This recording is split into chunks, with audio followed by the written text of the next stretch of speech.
You.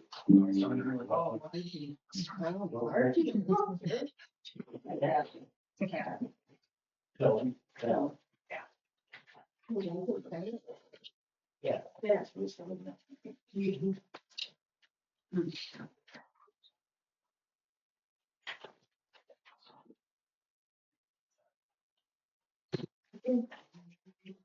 I thought I had my phone fixed and now. All right, everyone. I will call this special meeting of the Hermosa Town Board to order on June 15th at 5 p.m. Starting with roll call, Trustee Medini. Yeah. Trustee Ferguson. Trustee Miller. Here. Trustee Kramer currently absent, and Trustee Service here. Thank you, everyone, for coming. All right, let's do our Pledge of Allegiance duty.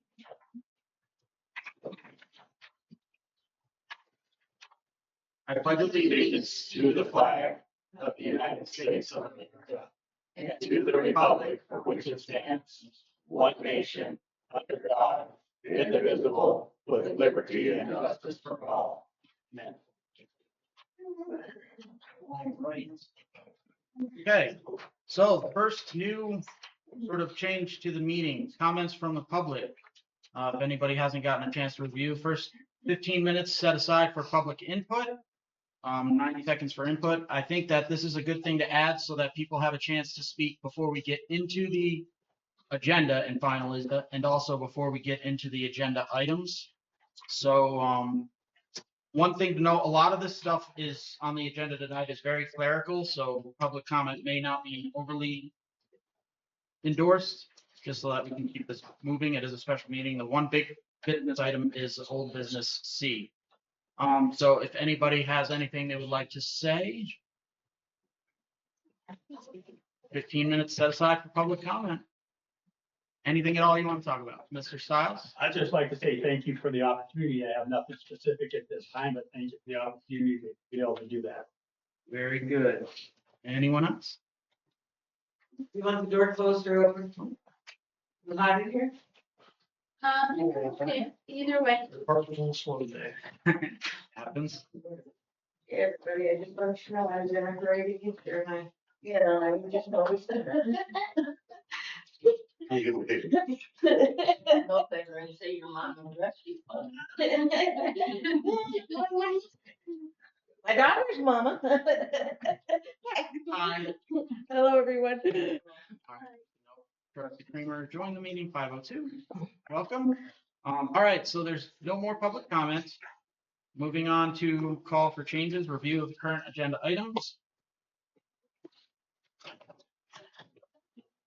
And I will entertain motions to either amend or approve as presented. Did we want to move 5D to 6C? Yeah, we can do that. I wanted to move it to 5B. I think it's more of the old business versus new business.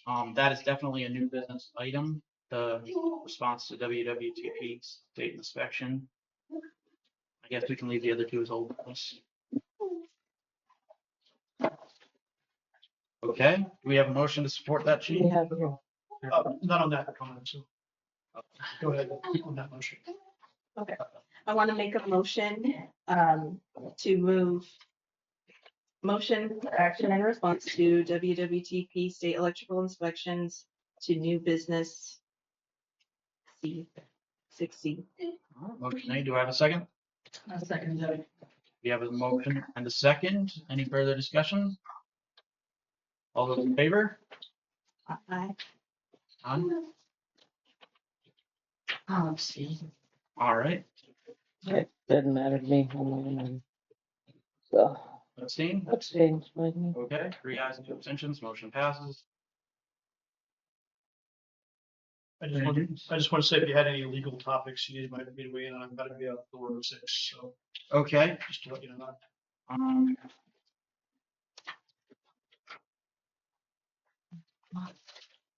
What? Got to be there. I mean, I suppose the first to old business items, maybe to event, if anything, you probably need your input on to old business A and B. So, yeah, And are we needing a executive session today? And does he need to be a part of that? possibly, let's look at that. We can move it up if we need to, if we do need one. Okay, Does anybody feel that we need one? Anybody else feel we need one? All right, we'll do it for now. Okay, conflict of interest, roll call voting for any agenda item where a conflict of interest is formally identified. Yeah, this has been discussed, and maybe this is a place where Attorney James could chime in if he'd like.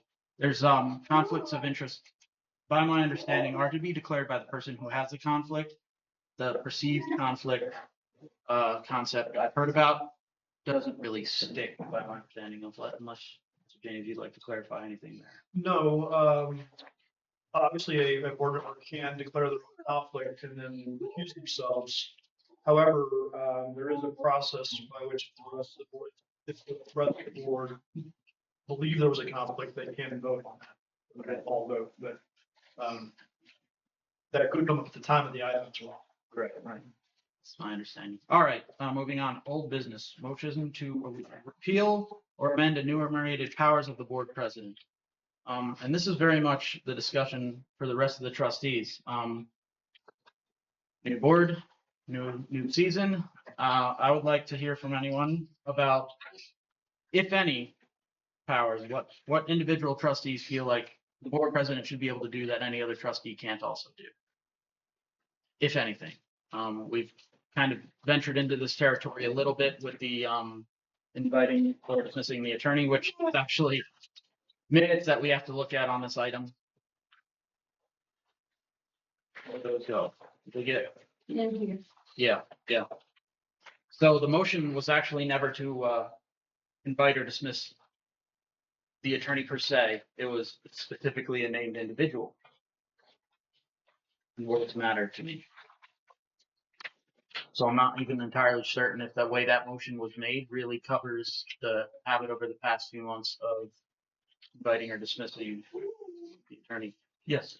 So, as board president, some boards, they have the president just do tiebreakers. Mhm. Are you going to do that? Or you gonna, I noticed you weren't making motions last time. Right. I think the best thing, so my view from the audience, then view from the board, influence tends to channel towards this seat. This voice tends to be listened to more pointedly. Those bigger boards, so it's, I forget the number of Robert's rules, but a board with 12 or fewer, or is it fewer than 12 members, the rules are a little bit special. You're not expected to remove yourself from discussions. You're not expected to never make a motion. But I think at the very least, the balance of the board president should be to, if the board president has something to say, should try to be after other trustees have gotten a chance to speak on it. Getting away from the idea of the board president first to speak is the first to set the narrative and the tone. And I think it's more appropriate for the other trustees to be taking that position.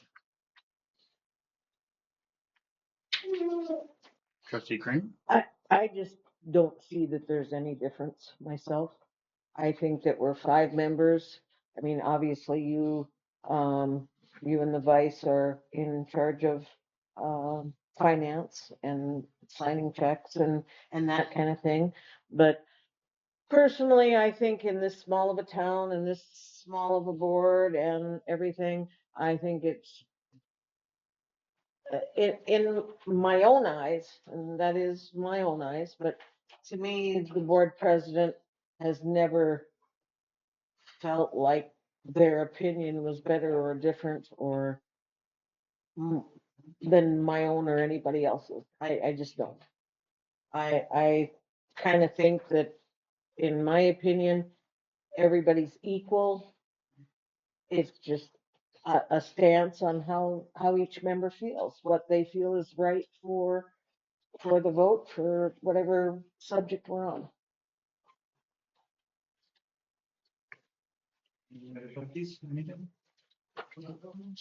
Mr. Holsworth? Yeah, and I think the big thing is that first class, second class municipalities do have where the mayor or president do not vote, but third class doesn't apply that way. And Linda's exactly right. Everybody has the same unitated powers as trustees, and you really only have the other designated unless per given by motion is what was given prior earlier. Other than that, you vote the same, you act the same, you have the same authorities, the same powers as anybody else. So, Trustee Kramer? I'm also okay with you or the vice or the board as a whole saying whether the attorney can be here, should be here or not be here. It doesn't, I mean, it's a money savings if he's not here, but there are certain times when there's a lot on the agenda and he needs to be here. But I just don't, I also feel like if we would get into a issue where we needed him, a phone call or a delay on the vote would work. Either way, I just, I don't know. I'm not a power person, so that's all there is to it. So would this motion that was made, I think it was 3-3, about Attorney Haig apply? Yeah. So, But haven't there been other motions? yeah, I thought there was. Yeah. That's why we can change it right now. Mhm. I think it's, not a fruitful endeavor to relitigate whatever this was and just decide whether it should be clear. So that is probably one of the few things that we wouldn't necessarily want to have to meet. We can't really meet as a board and decide every time, right? So how does everybody want to handle that? As it stands now, I mean, I essentially delegated what direction had been sort of given to board president. Is that everybody comfortable with Attorney James having discretion? I mean, one thing he said many, many times is that he wants to help us save money, not spend it. Mhm. And my wife wants me to be, Yes. Yeah. Mr. Stiles, As far as,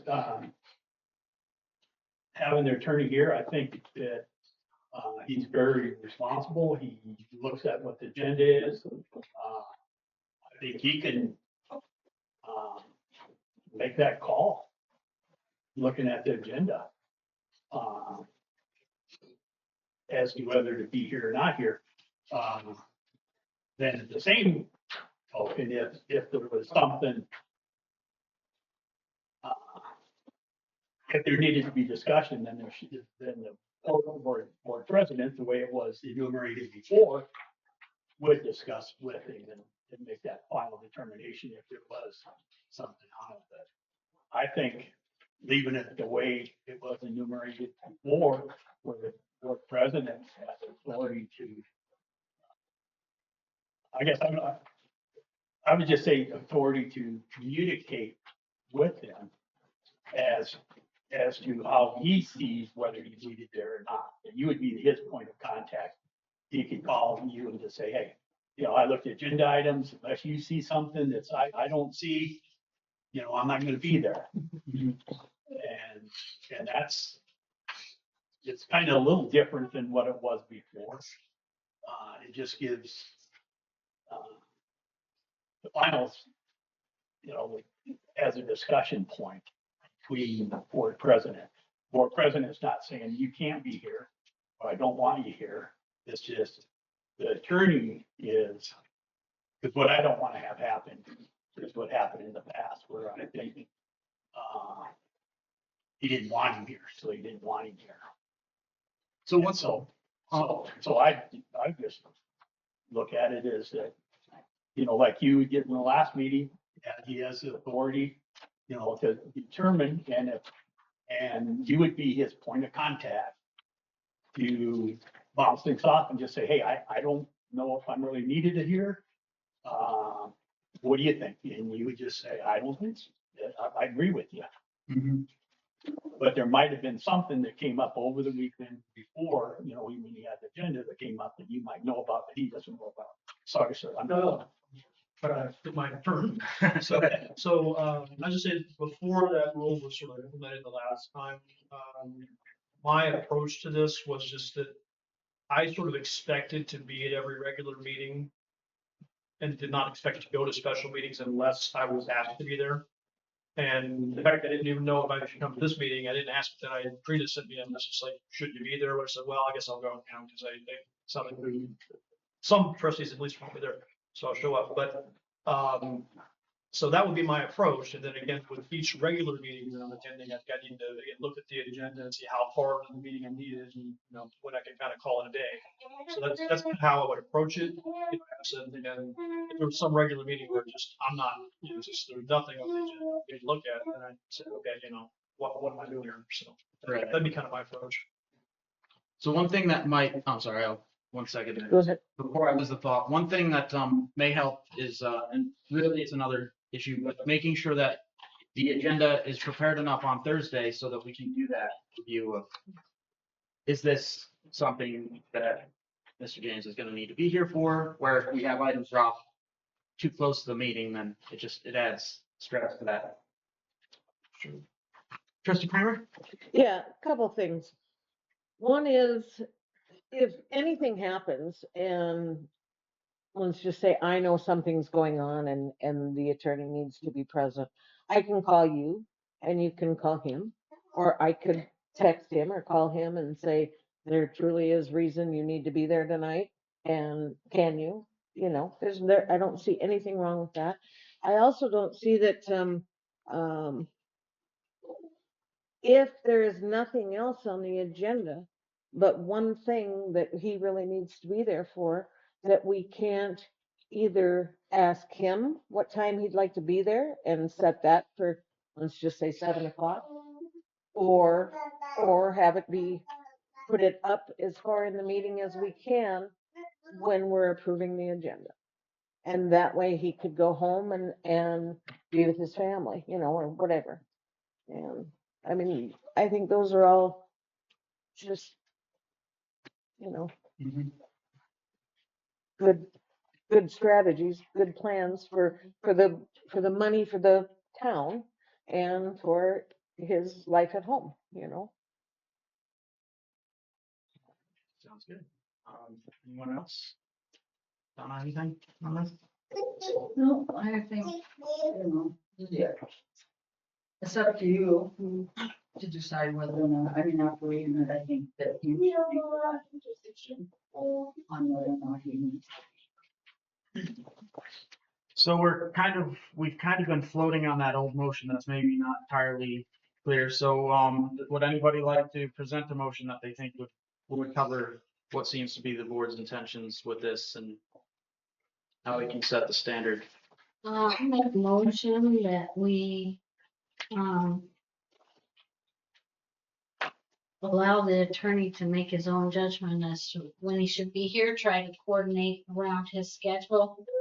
And, that anyone can ask him to be here that's on the board. But the board should know, the whole board should know that he's been asked to come specifically, I suppose. Well, excuse me. If it's Was that a motion? Yep. All right, do we have a second? I'll second that for discussion. All right, motion made and seconded. Trustee Kramer? If it's an issue where it's gonna have to be discussed in executive session, a person can't call each person and tell them, this is why we have to go into executive session. There's gonna have to be some trust between the trustees to know that if I call and I say, we need an executive session, that you're gonna trust me. And you'll only trust me one time. If it turns out that it's not, that won't fly again, I mean, we have to work together. We have to. I didn't think about executive session. Well, that's, I think a serious thing, sorry. Yeah. Mr. Holdsworth? So on here, are you still talking about the enumerated powers of the board president? That is Because you really don't have anything on here to make any judgments for the attorney to make a decision on if he's allowed to come to the meetings or not. That really doesn't do with the enumerating powers of the president. To me, it should be a separate agenda item if you're going to and decide what his role is gonna be and what meetings he's gonna be at. And if the board needs to be involved in that or not. So this was in recent history counted as an authorization of the president, essentially an enumerated power of the board president. We're just adding clarity and making it more certain that the board's intent is behind it. This is also very much administrative, clerical, not really legislative anyways. The agenda items should pretty much cover that. As far as, so asking Mr. James to be here, and I don't want to get into some semantics, but just thinking about it, perhaps if you think there's something that may be relevant to Mr. James. Mr. James, do you think you need to be here for this? Not asking him to be here for something, but asking him if he thinks he really does need to be here for that. But as far as, as far as that goes, I'm comfortable with it. I guess to say the quiet part out loud, we don't need a situation where anyone can deny our legal presence. That's for certain, and this motion doesn't seem to have any aspect of that to it, so I think I'm okay with it. More counseling is usually good, less can end very badly. So do you want to make an amendment about the executive session? Because my motion said that we could ask him to come, but we want the whole board to know. Well, I- if you think you need it, I think we've talked about it. We've discussed it. I just don't think it needs to be a part of a motion, but if you think it needs to be, then I would amend it. What does, I think it's broad enough to cover that, like if you say, this is why, it just so happens, but I'd like you to be here. I think it's broad enough for that. Alrighty, any further? Seeing none, all those, oh, could you mind rereading? So, the motion was that we allow the attorney to make his own judgment on attending the meetings and that the other trustees know. Or no? Yeah. that anybody can request.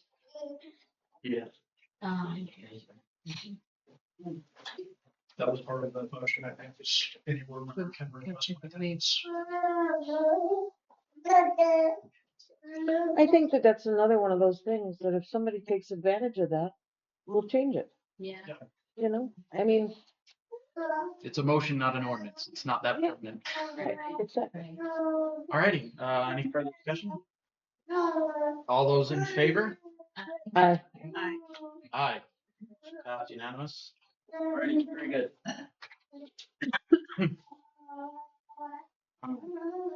Okay, motion to repeal or amend infrastructure access authorization motion. So now this is the elephant in the room that I don't think we need to, I don't think anybody's unfamiliar with. But I don't want to start the discussion. Who would like to dig into the current status of access to our What is critical it? infrastructure? What is it? Yeah. What is? What was the exact motion? Mhm. I believe it was limit access to the certified operator and approved individuals making violation in trespassing. So you had to, you had to have an appointment with the operator to visit any of those infrastructure, or something like that. Sure. Do we need a motion to discuss it? No, we can open it. That's another thing. Small boards do have a little more flexibility in that. Pretty sure we can open it.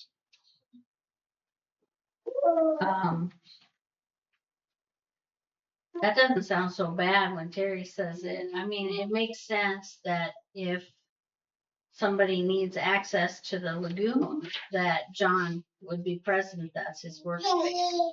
It's kind of like you know, Terry wouldn't want me in her office when she's not in her office, that's just rude.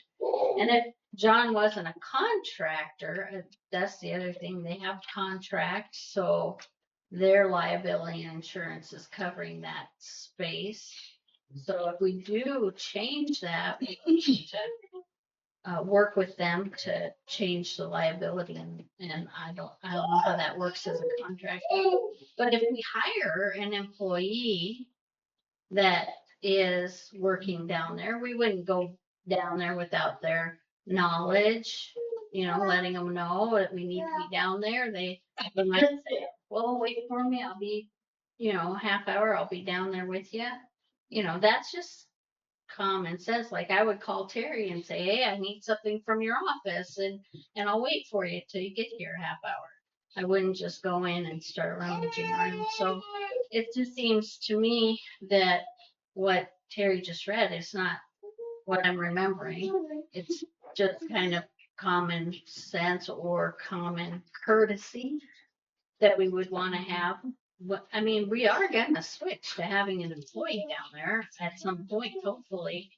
That was the goal. So we would make sure our employee was with us. I believe the date for those minutes was a 19th. Was it March 9th? March or 19th. February I think it's 19th? been the book out. Go ahead, trustee Miller. Okay, I just think trespassing is, a bit too much. Like if a board member was to go down there, I think trespassing is. I don't know. Let me see if, sorry, let me see if, trustee Ferguson, anything on this one, trustee Kramer? I want to hear the motion before I say anything.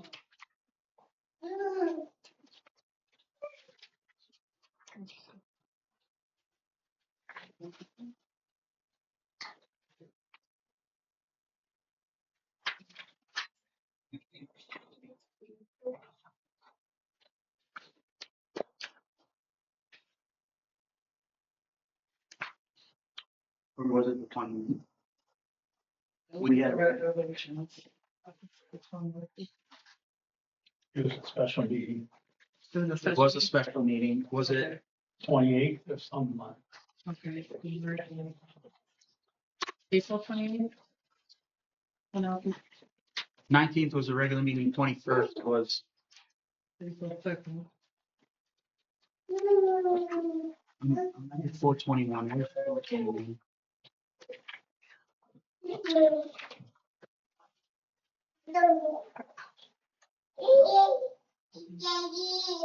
That's regular.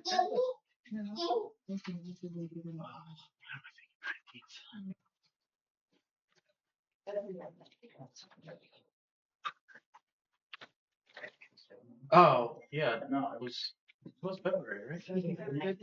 February 19th. February. Okay. February 17th. All I remember is special. Here, February 19th. Special meeting. Yeah, he is. Let's make it to the 7th. So then access. Limit access to critical infrastructure to operations and all other access is by appointment with operations only. Motion was amended to limit access to critical infrastructure to the certified operator in charge, and all other access is by appointment with the certified operator in charge, and any unauthorized access is considered to be trespassing. So that seems good until we find out that the system was abused. When we had, my understanding, a minor unaccompanied at the treatment plant, without any clarity on how his authorization was achieved, other than some sort of blanket policy where essentially anybody from that contracting firm can go out there. So that's where we get into this situation of, all right, well, we want it to be secure. Foxes guarding hen houses. But as far as in an industrial environment, an industrial workspace, you're going to, if you work in an industrial workspace, have supervision come and look at you when you don't expect them to. You're going to have surprise inspections. You're going to have people check in without being prepared for the purpose of seeing you when you don't think they're looking. The industrial environment. It's kind of necessary from an accountability standpoint. Yeah, you don't usually give warnings of inspections, especially when it comes to things like safety inspections, well-being inspections, things like that in a workplace. You're not going to get notice that OSHA's coming. They're there and you're dealing with it. As far as that plant goes, that's town property. The citizens paid for it, right? So we need to be able to have absolute certainty that it's being operated, maintained, overseen to the maximum expectations. So how can we do that if the board that is the body responsible for oversight of that structure is unable to oversee it?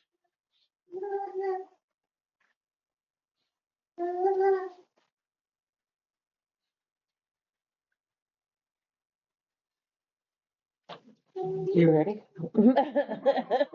You're all looking at me anyway here, so, okay. I understand that part of it. I also understand the contractor's part of it and the legal liability that he has. And the legal liability from that standpoint that the town has. I mean, if it's open and I don't care who goes in there and falls in, it's on us, you know. It's not a good situation. So, and ever since whatever 9/11 and other things, I think that things used to be a lot more casual. Nobody worried about it. But now infrastructure, water, I mean, they're all really big deals now. Really big deals. Nobody wants, you know, anything to happen. So I think that it needs to be under lock and key. I'm also going to say I agree with you that we need a lock and key for, I mean, it is the town of Hermosa. I mean, the public owns it. However, we don't want the public to just be able to go in there. So I guess the only thing I can think of right at the moment, without giving this more thought than just these few minutes that we've been here, is that I would say that the town office needs to have a key under lock and key. And when, let's say, the sewer department decides they need to go check something out, we come to the office, we ask the finance officer for it, she checks us in and out, you know, gives us our key at 3:00, and at 4:00 we bring it back and she checks it back in. Other than that, I'm not sure that for liability reasons that it should be any more than that. Somebody can give other ideas, but it's. Okay. Yeah. Any other trustees before I go to the audience?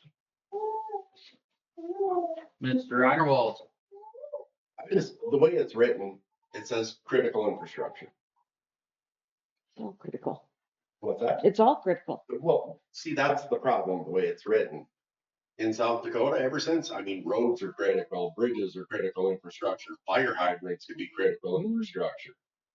If you're going to do something, it's locked, it's padlocked and engaged. I don't think anybody is going to go out there. Our circumstances was unique. Aaron brought me out there. That's what triggered all this. Mm-hmm. But there was good reason to go out there because the place was a mess and it was full of water. And obviously somebody didn't see it. I think there's reasonable limitations where a board member or a planning and zoning member. Mm-hmm. You've got to be able to, there's days Anthony and his team weren't around for days. Somebody's there, you're right. A key locked in the office is probably a good idea, but if you're going to word something like that, I think you should make it specific, defense lock structures. You don't want some board down the road or somewhere to walk past the lift station on Ferguson and somebody that don't like them, oh, you just trespassed on critical infrastructure. You just Oh, need to no, be don't want specific. that either. Right, I wouldn't have thought you would, Gracious. It has happened. but it can be weaponized. So just make it very clear, but there has to be some kind of oversight. This is taxpayer money in this stuff. Mhm. And if there's any thought the builder, operator isn't doing something appropriately, giving them notice just gives them time to fix it. Yeah, absolutely. So just find a way to word it that makes sense, that's functional, that protects the infrastructure, but also protects all of us out here that are paid. Mhm. All right. Connie? I just think we gotta kind of look back at the situation when you and Mark went out there.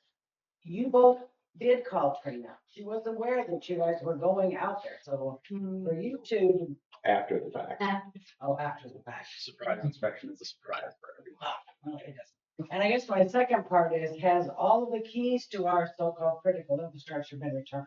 No. Well, that is a threat to our infrastructure, to have people having our keys to our back truck, to every building and sewer and well and whatever that are no longer even on board.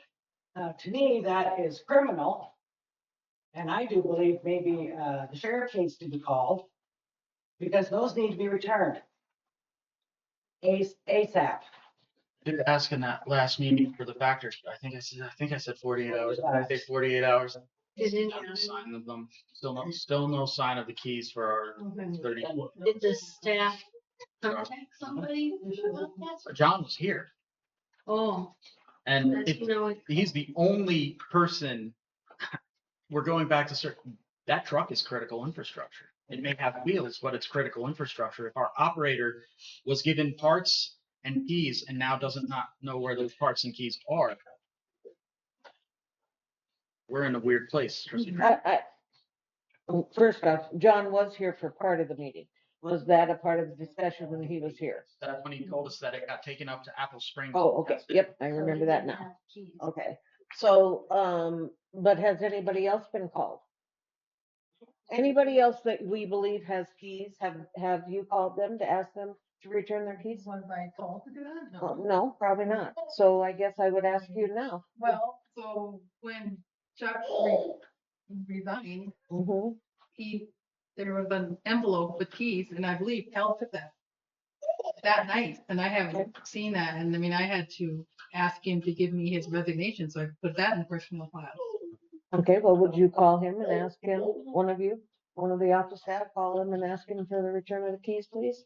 And then we have the whole other issue, which has always been an issue. Every time the board changes, every time staff changes, is, do we need to redo all the keys? And so that being said, we have talked about before doing, codes, numbers. And it's more expensive. But as often as the board changes, and as often, not lately, the office staff, thank God, but you know, there was a time when it changed a lot. I think that it would be way cheaper to put in a code system. That's, I don't know, that's my thought on the matter. Just quick on that, I was talking to the county back on setting up, trying to set up law enforcement. They have the fobs up there. I think that's about the best system you could possibly hope for. You get a key fob, it bumps up against the door to let it open. If that person no longer has access, they turn it off in the computer, and that person's fob doesn't work anymore. It's no numbers, nothing to remember, nothing to think about. Okay. Fully digital RFID key. They got theirs on a grant. I don't know if that's something law enforcement committee wants to move around in. I only say law enforcement because I think that's where the grant focuses, but Yeah. everything, essentially, the fobs themselves are cheap. The installation is expensive. I think it's worth checking into. All right. Anybody else? Sorry, Mr. Stiles, I know. Wait, Yes, key is one of the things I was gonna ask about. I like the idea where there's a central key, like Linda talked about, but also in the contract that we have with whoever might be operating down there, which is ATAC now, in it, that it just pretty much says that board members or planning, or, whatever, whether it's just the sewer committee or whatever, will be coming into that time and in there. But I think what they need to do then is have a log down there. So when, if Linda does sign out a key and does go down in there, the first thing she does is fill out the log. I'm so-and-so and I've been in here. And the way I understand it, there should be a log now that shows everybody who's been in that building since they started operation. And the thing, again, if you go back to what the intent was, it was a malicious attempt. That motion was malicious. Yes, and we need to get away from that. We can't have it being someone's gonna go to jail. Bottom line is, things that were discovered then, what should have happened was the board in charge at the time should have looked at those things seriously and decided to take action on the things that were found instead of taking action against the people who found them. And it has been proven that that's what it is with this electrical inspection. That I think is on the agenda later. That I feel confident with the board here and every single member on it, that will never happen again. But I think the board has to be able to get to see things if it's locked up. When I was on the board, I had a seat. I didn't want a key to the office. I didn't want a key to anything because I didn't need a key. And the keys were pretty much limited to the office personnel and to Chuck. And then nobody else needed to have keys. No board member really needed to have the keys. Now, at that time, we didn't have law enforcement, then we did, and then, law enforcement would have been the one to get into those keys, to get the keys, but I just think that I agree with, I think it was, Faye that said, criminal, we don't need to have stuff like that in our motions or in our ordinances. Criminal trespassing, that was not the intent of the people at the time. The intent was to do what's best for the citizens, and had the board at that time, the majority of the board at that time, listen to what those concerns were and what was found, instead of trying to penalize the two people who found them, we might not be in a situation where we are later in the agenda here. That's all I have. A couple things to note. So the keys, there were keys. Everything was under lock and key. It was a universal key for pretty much all of our chained areas. It was not unusual for us to have to go deal with something because without necessarily having to go to the office, going to inspect the back truck, get that looked at, wouldn't have been able to get those parts ordered and all that. We have the maintenance building. You never know when we're going to get in there on a weekend. Yeah. So does anybody have any motions they think they might be able to make to sort some of this out? Yeah, it's just kind of messy, isn't it? And I understand the wastewater treatment, how that could be dangerous, and maybe the water tanks and the wells and things. But then there's the vac truck and other things that, the board should be able to go look at. But I still agree that, maybe an operator should be down there maybe for that, but yeah, I disagree with the trespassing. Trustee Ferguson. Well, I just have a thought that in my mind. So who gave them permission to take that back truck to Apple Springs and use it up there? It's our property. It did not result from a motion. Oh, that's what I mean. The only two motions the two recent motions I'm aware of was the ones to order the parts and then one to get quotes for repairs. It was never authorized to leave the town. we can think of the fact that we don't know if the operator of that vehicle had a CDL. As far as we know, something could have happened and it would have been on the town because we let our vehicle go out with an unlicensed operator, a commercial vehicle, very heavy, very dangerous commercial vehicle. So no, I don't recall any motion. So it seems like this motion that was intended to protect our critical infrastructure kind of didn't work in one of those situations where we need to protect it. Yeah. Trustee Matheny, you had something? Well, it's hard to make a motion when we didn't have all of the information to look at before the meeting, but I feel like this is a good discussion.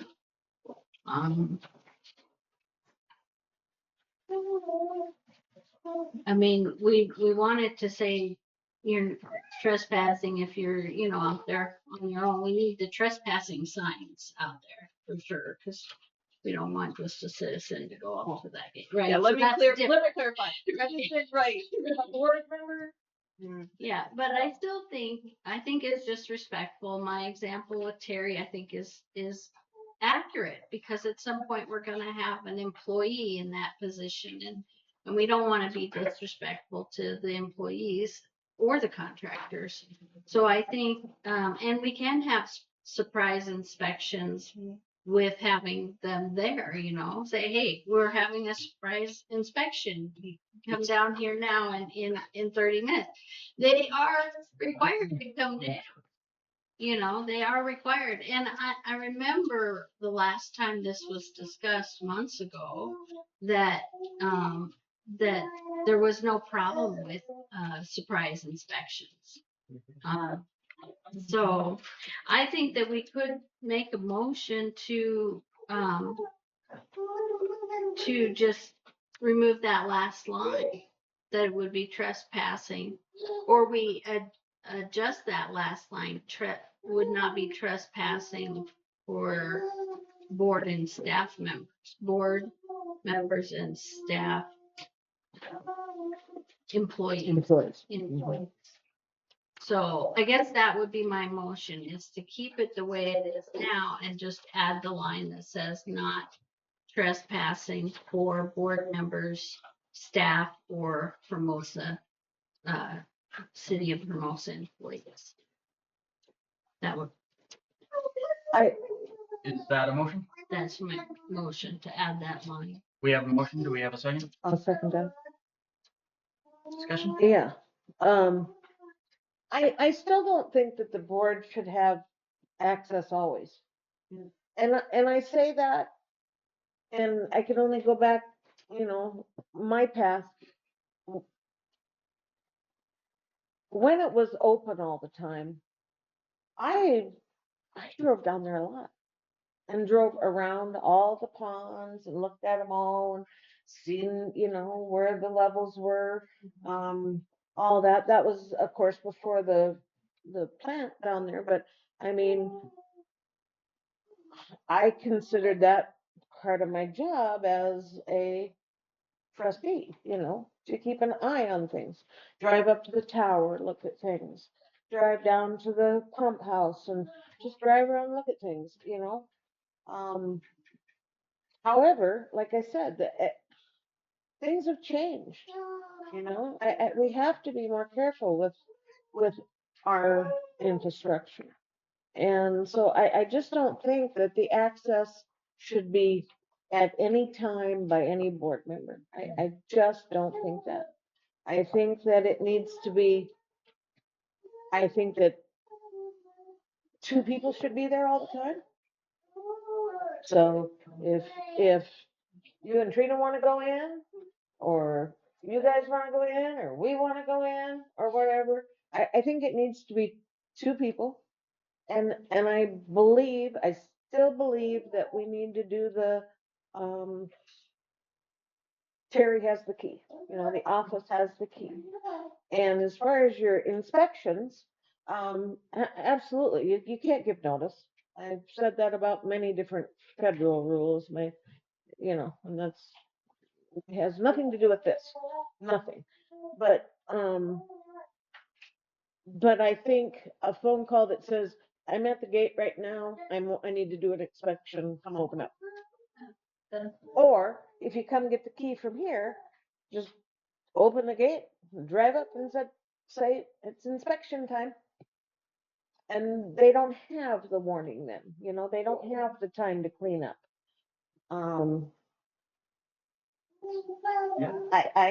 I just think that the accountability for anybody, I don't care who it is.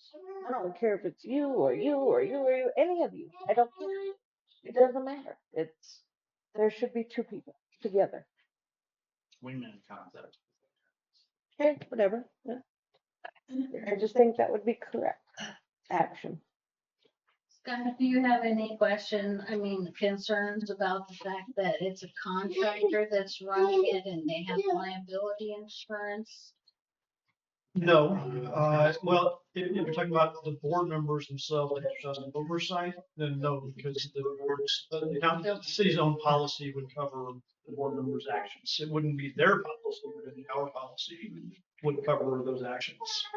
Our policy is pretty broad if you're on board business. But I would say, to me, the tension you're having with this motion is mostly about the fact that the prior motion, I think, said by appointment. And we say it's by appointment. You can't really do surprise inspections by appointment. So you were trying to sort of pare it down just for the trespassing thing, but you're trying to incorporate everything. I think that part of it probably has to be addressed too. So, See, this is the problem with not having the supporting documentation in the agenda, because we didn't have an opportunity to review what it said exactly, but I know we're fixing that. I'm gonna try. Yeah. So, Scott, when you said the board insurance covers that, An example would be when we were all pumping lagoons for 48 hours. Oh, yeah. We were all insured. We were exactly. doing things random person ought not be doing, but we were doing it because we had to get it done and we saved the town thousands. I didn't like being out in the mud at 2 a.m. in the middle of winter, filling a gas tank, but I was on a. But it did what the town needed done. Yeah. And we saved the town a lot of money by doing so. And that was, and I hope that we can continue to do things like that. I hope we don't need to, but if we need to, I hope that we can, that was good. But now you made me lose my train of thought. Where was I at there? the insurance covers for board members. Yeah, no, it wasn't quite that either. It kind of fell into that, but what now? Did what issue? Yeah, no. If I come to it, if it comes back to me, it was, I thought important, but oh well. So there's one little bit of nuance here is times have changed. One thing that's changed with the times is we no longer have an operator that lives in town and can get up at 2 o'clock in the morning to go deal with something. Mhm. Our operator is nowhere in sight. If something goes catastrophically wrong in the middle of the night, what do we do? If the board members can't go out there, who does it? At least until we get back to where we have a local operator. Mhm. Um,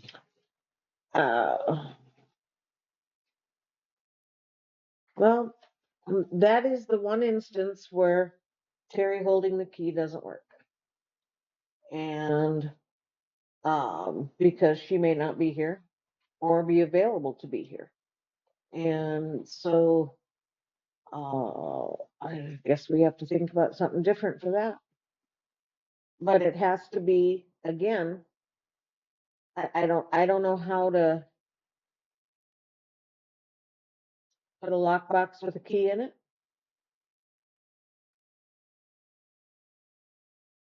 Could have a code. Terry knows the code. She can give you the code. Call her for a code. Yeah.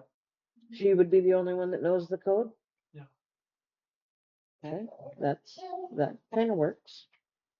That's not really very Terry to have to work enough at 2 o'clock in the morning. I don't know. I think that, unfortunately, I think that's kind of part of her job. She's finance officer.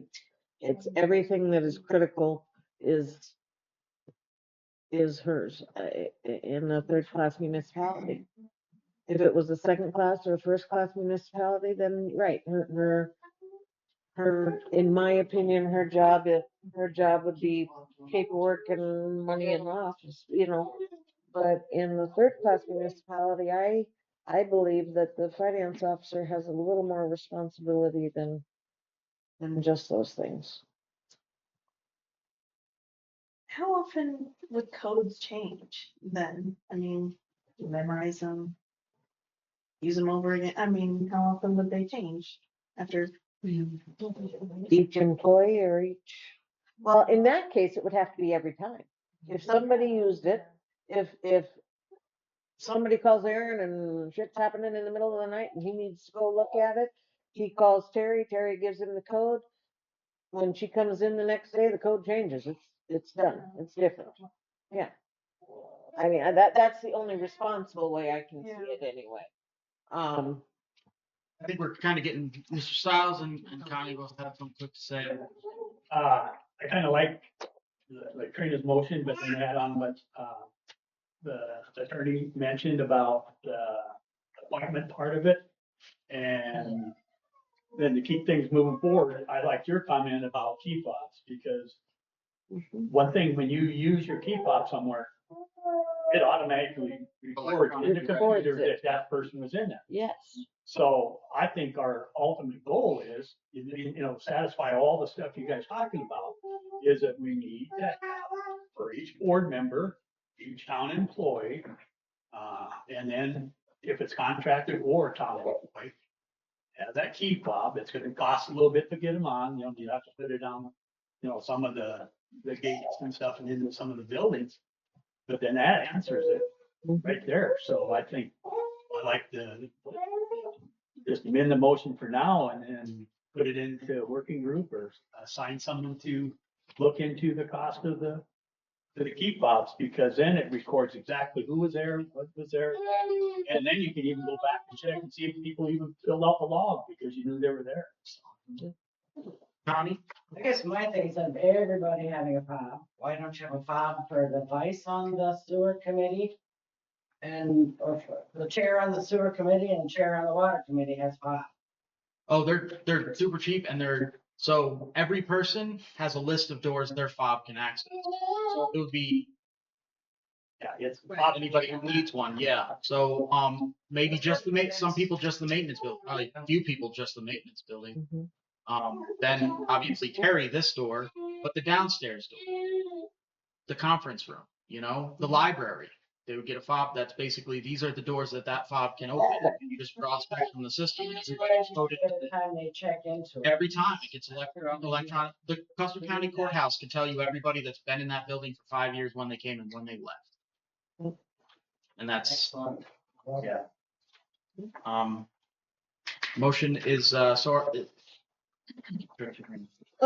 And just a thought, do we need to then change this until we do the more research? Should we wait and change it, when we check the price of the fobs and that kind of stuff? And I mean, here again, process. I wouldn't want to just pay out of pocket. It's not cheap. There's grants available for that sort of thing. But and so there's the other side of things is Mr. Stiles did point to it. This electrical inspection, that should have happened a long time ago, and maybe it would have, but we need to be able to actively pay attention to what's going on in town. Really, the board does. As much as we'd like to delegate, responsibility, we have to keep our eyes on things. Being able to go check on things isn't something that we as board members and planning commission members can be prevented from doing. I think this motion at the very least gets us back to that. As far as fobs and things, that's above and beyond. As far as keys, I almost wish we could just pick someone and be like, you're the key person. Sorry, but you're gonna get calls in the middle of the night. key master. Isn't there a game or something? Key master, Ghostbusters. Sorry. No, I'm yeah. I agree with that. I wasn't thinking about the fact that this would take a long time to put into effect. Yeah. So you're We got right wire about run that. wires through the walls and everything. Yeah, I didn't even think of that. So, yeah, okay. We should still have Motion, another second, motion, amendment. second. Well, there was an amendment. We're on the amendment to the motion. Yeah. Let's vote on the amendment and get clarity on what the actual motion is. Is that everybody good with Well, that? you gotta read it all back, I'm telling you. The amendment. What was the amendment? I mean, you were making an amendment to this motion from the, Did you Yeah. actually make it as a motion, the amendment? Or did you say we should change it? you I, wanted to add to this motion, I thought, is what you Yeah. said. To add another line to state that the trespassing does not Yeah. apply to board members, staff, and employees. right, and I think I made that as a motion. Yeah. Mhm. Did we get a second? Yeah. on it? Yes, and We did, Linda yeah. seconded, so. So that was But- so it wasn't an amendment, it was just No, a it change. It to just the- added to this Okay, one. okay. Would you Sorry. mind reading the existing? Yeah, so the You might- existing, so the motion made at the February 19th meeting, motion by Coons, seconded by Matheny to limit access to critical infrastructure to operations, and all other access is by appointment with the operations only. Much discussion was held on why this was necessary and the steps to take in the future to address this issue. The motion was amended by Coons and seconded by Matheny to limit access to critical infrastructure to the certified operator in charge, and all the other access is by appointment with the certified operator in charge, and any unauthorized access is considered to be trespassing. We vote on the amendment. Okay, And the amendment then just adds that This just adds. does not include board members or employees. Yeah, so the critical infrastructure thing, that may seem like semantics, but it is a thing. I would say infrastructure facilities is probably a more appropriate term. Critical infrastructure is, I mean, you can't drive on the road. That's our critical infrastructure is the kind of, so you want Are we to doing amendment then, or? amendment to my motion for it to be for infrastructure facilities and appointment when appropriate? okay, that's an amendment motion. Do I have a second? Okay, okay, say that again, amendment. To change wording from critical infrastructure to Infrastructure facilities. facilities. And From critical infrastructure to infrastructure facilities. Okay. and the by appointment when possible. Yeah, when appropriate. When appropriate.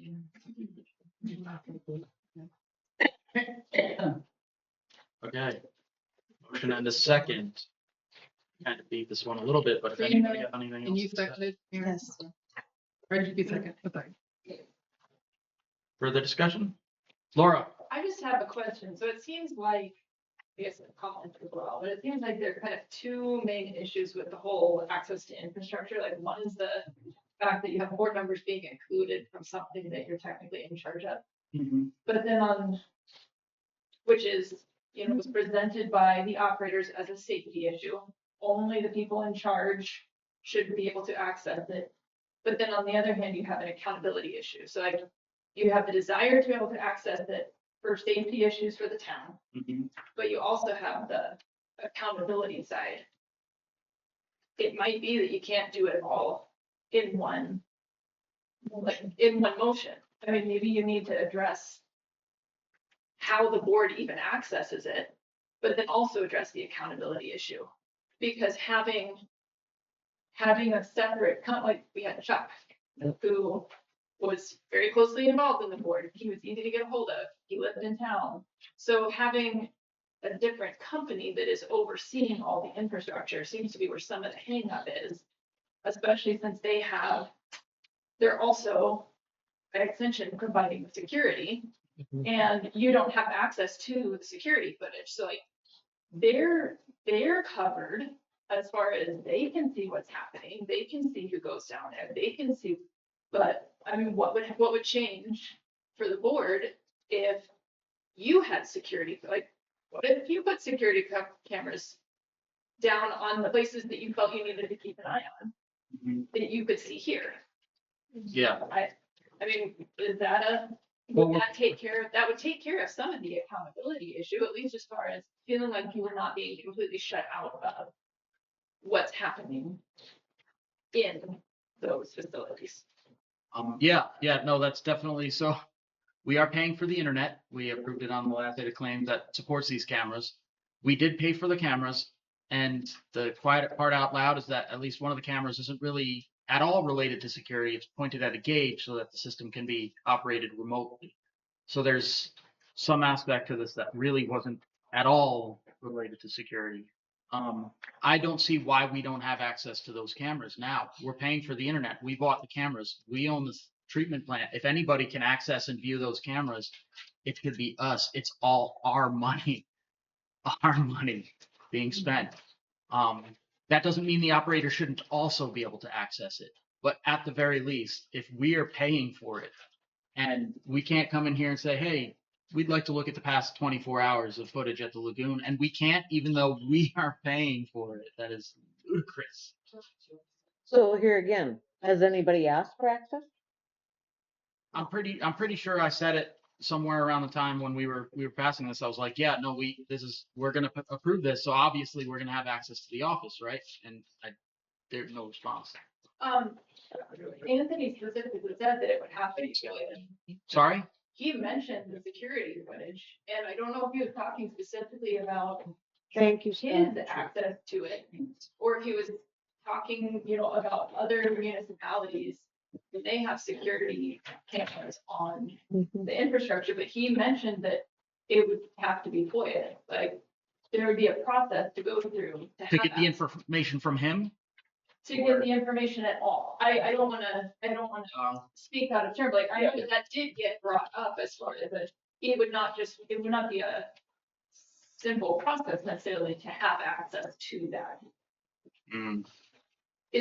And we'd have to go back and find that, but I remember him saying that there would be a process. It would not just be like anyone could have access to it. No, right. Just like our cameras on the building and I the meant even at dumpsters. the board. I think the implication was Even the board could. there would be limits there. I think that, yeah. I think I read something on the internet about that, but it's been a long time ago. Well, then I think we need to just bring this up with Anthony. And ask him about it. I just, I'm to be pointed. I think this is less going to be asking and more telling. well, whatever. But Obviously, excuse me, we were rethinking some of our decisions of late, and the board needs access to those cameras also. What is it gonna take to provide that? And we'll go from there. I think that obviously, I think it's a great idea that we have access to it also.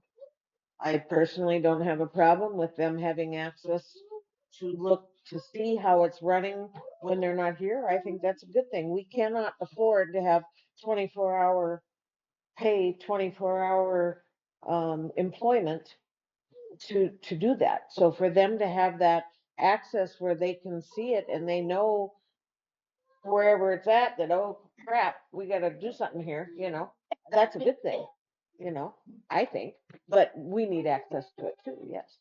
well, as far as that goes, I'm going to throw back to my industrial days. Okay. Walk into the can factory and you see the screen, and for most people, look at what are all these crazy colors, all these boxes, $470 million worth of equipment, and every single sensor had a dot on an LCD screen, and that screen was visible in every single room in the building, and you could say exactly which machines were running. If they weren't running, you could see why. So we have a camera pointed at a gauge when an electronic sending unit would send a signal through the internet, so we could actually get the exact pressure rather than a camera pointing at a gauge. We could have a sender on that pressure sending the signal out of what the actual pressure is, and we could have that on every single piece of infrastructure in town, to where we can put a screen in here that would go red and make colors or even scream an alarm if any single electronic device connected to our infrastructure stopped working. And that's good my too. wheelhouse, but That's good too. How long will that take to put into effect? And then who's watching those cameras?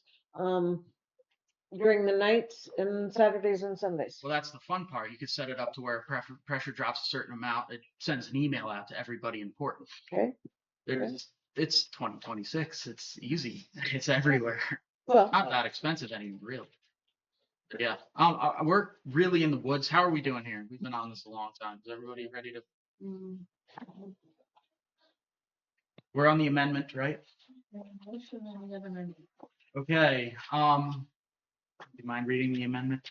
The amendment is to change the wording from critical infrastructure to infrastructure facility and by appointment when appropriate. Everybody good with discussion?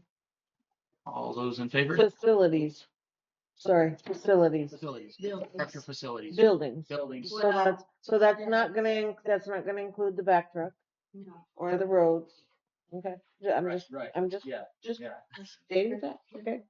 Yep. All right. All those in favor? Aye. And I, Aye. Motion passed. That's the amendment. The original motion to remove or to To expand. add, add that the trespassing doesn't apply to the board members, staff, employees. Okay. Any further discussion on the main motion on the floor? Seeing none, all those in favor? Aye. Motion passed. Okay, that was a lot, but thank you for the patience on that one.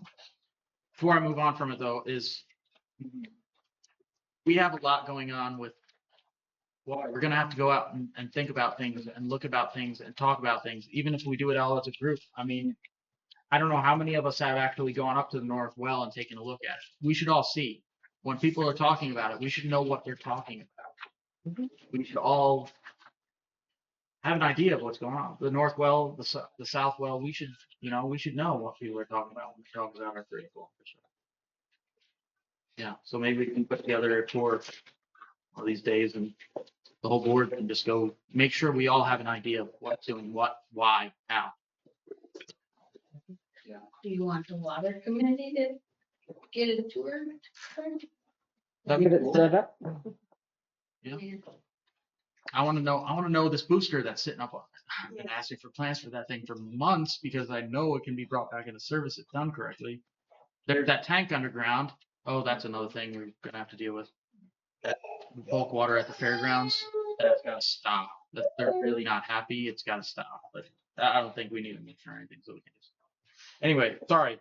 I digress. Would everybody mind if I take like a recess 5 minutes? Yeah. 5 minute recess. All right, recess to 6:20. 6:18. Recess to 6:18. Sorry, that felt like a problem.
at 6:19.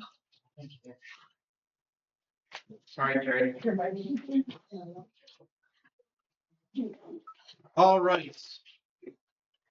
Next item is motion for action in response to the wastewater treatment plant state electrical inspection findings. No. Oh, we moved that. Oh, okay. That's perfectly fine. Okay, new business, planning and zoning commission. We need to follow the ordinances and elect chairperson, vice chairperson, and secretary. So I don't know if anybody would like to discuss before this, because it's maybe something people have questions, concerns about what we're doing, why we're doing it, how we're doing it. But the only real reference material is the ordinance that was in the packet, 3202. In its capacity as a planning and zoning commission shall, not can, not may, not probably should, shall elect a chairperson from among its members for a term of 1 year, and shall also elect a vice chairperson and secretary in a manner prescribed by the rules of the members, and shall hold meetings as needed, and shall adopt rules for transaction of its business and keep records of its resolutions, so on and so forth. So essentially, it's in our ordinances. We are required to make these appointments. So that's where we're at. If anybody wants to, any board members want to go from discussion on this? Trustee Kramer? Change the ordinance. And I'm just saying, this all was put together by the town of Hermosa and our attorneys. 4 years ago, 5 years ago. So how that happened was, we were growing nicely until the flood hit us. And that's been a long time, but we were. And then we had the flood, and that was it. There was no growth, no nothing for a long time. And then things, well, Gary basically started developing down there, and that really helped. But the thing was that we did have a planning and zoning, and we really didn't need them. There was nothing going on. And so we, as in the board, the town of Hermosa, wanted not to have to pay our planning and zoning and waste that money.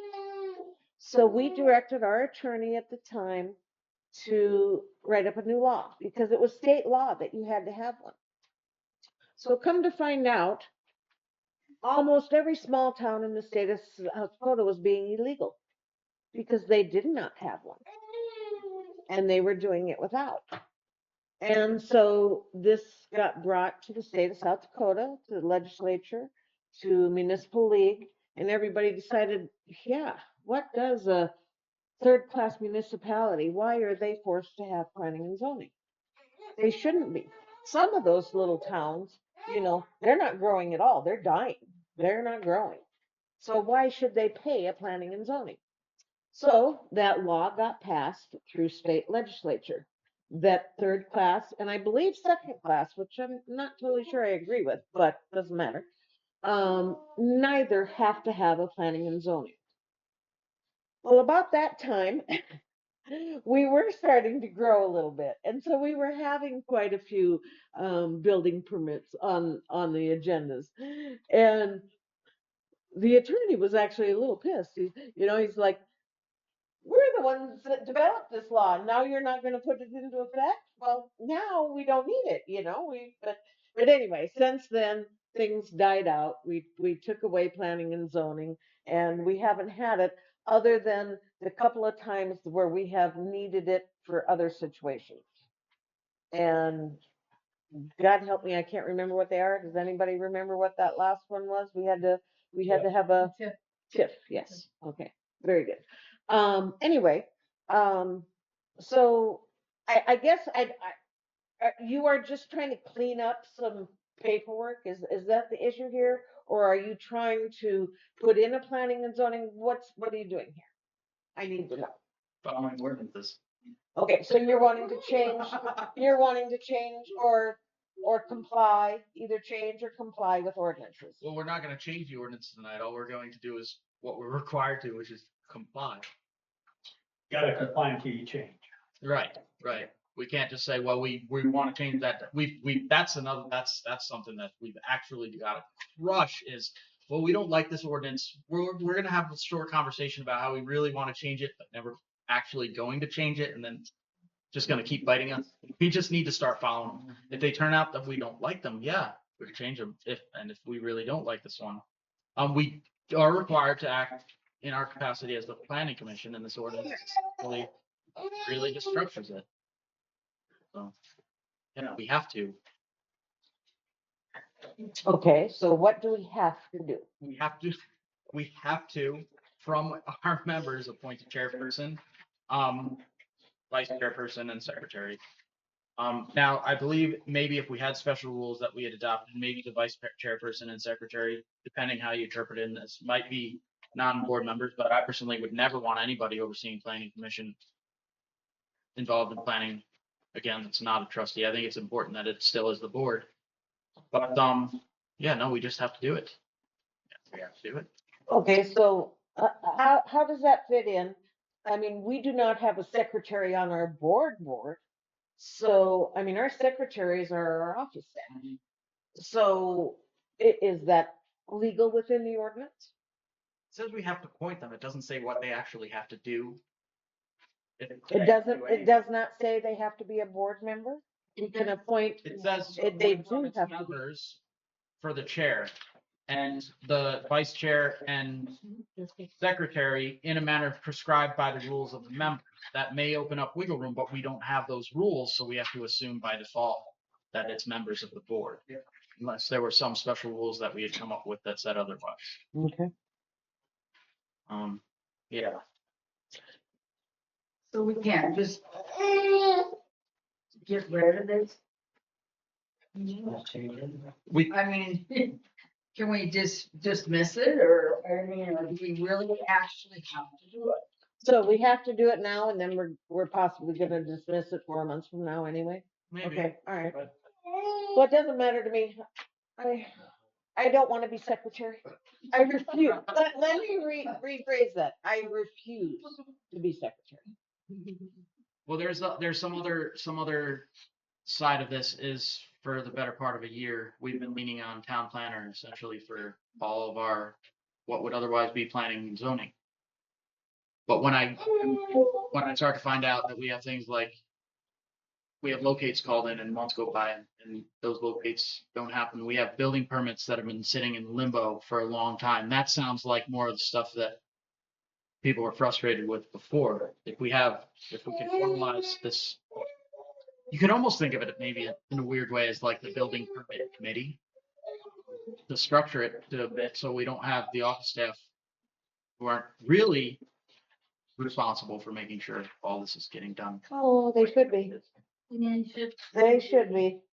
Well, at the end of the day, it's the board members that are ultimately responsible for every permit. So like when we get to a meeting and there's no site plan, there should have been that should not have gotten on the agenda unless, because a board member or two should have caught it and said, no, this can't come on the agenda yet. There's no site plan.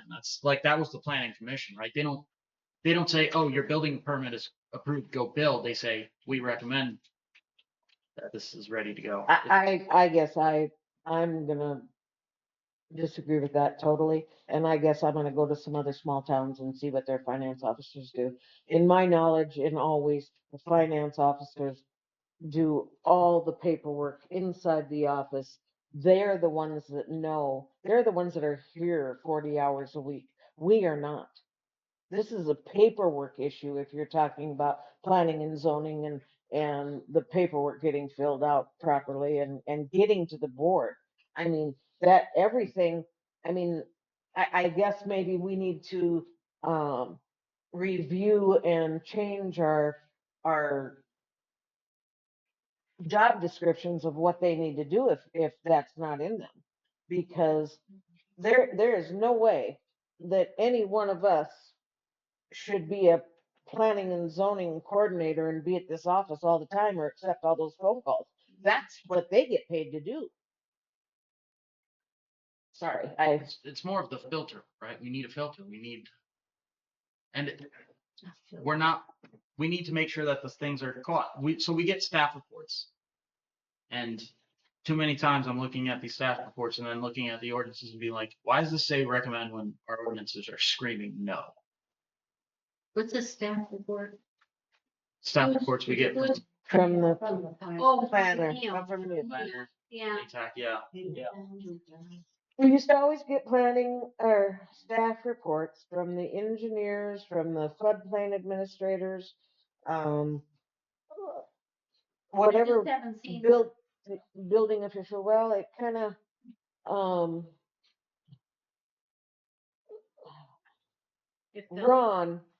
Ron was absolutely excellent at that, an ex-engineer. Okay. And however, I mean, we have to force them to do it. That's our call. If we want a staff report from any of our officials, we have to say, we need a staff report with this or with everything, however you want to look at it, They make everybody's job easier, a staff report does. And they are the professionals that know these things.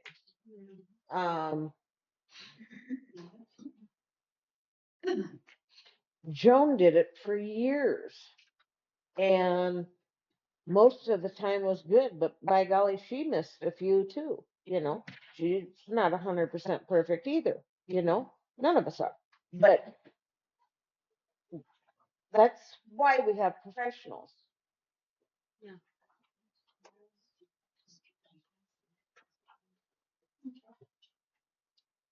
I guess I don't know. So you're saying that we need to follow our ordinance and have these, oh, sorry, did you have? Have elect these 3 positions for planning and zoning in the hopes of letting Neil go or working with Neil? No, I'm just saying the ordinance says we have to elect these people, so we have to elect these people. It can be. Well, you mentioned Neil, so I was. Yeah, no, just more of talking about how planning and zoning is and oversight and things like that. Ideally, we would get to the point where we have more board oversight. But for now, we just need to elect. The agenda items are elect, not necessarily the entire future of the plan of Hermosa's planning and zoning. Okay, I would like to elect Trina as president of planning and zoning. I'll second that. Motion made and seconded. Any further discussion? Are you willing to take that position? Sure, yes. Thank you. Okay.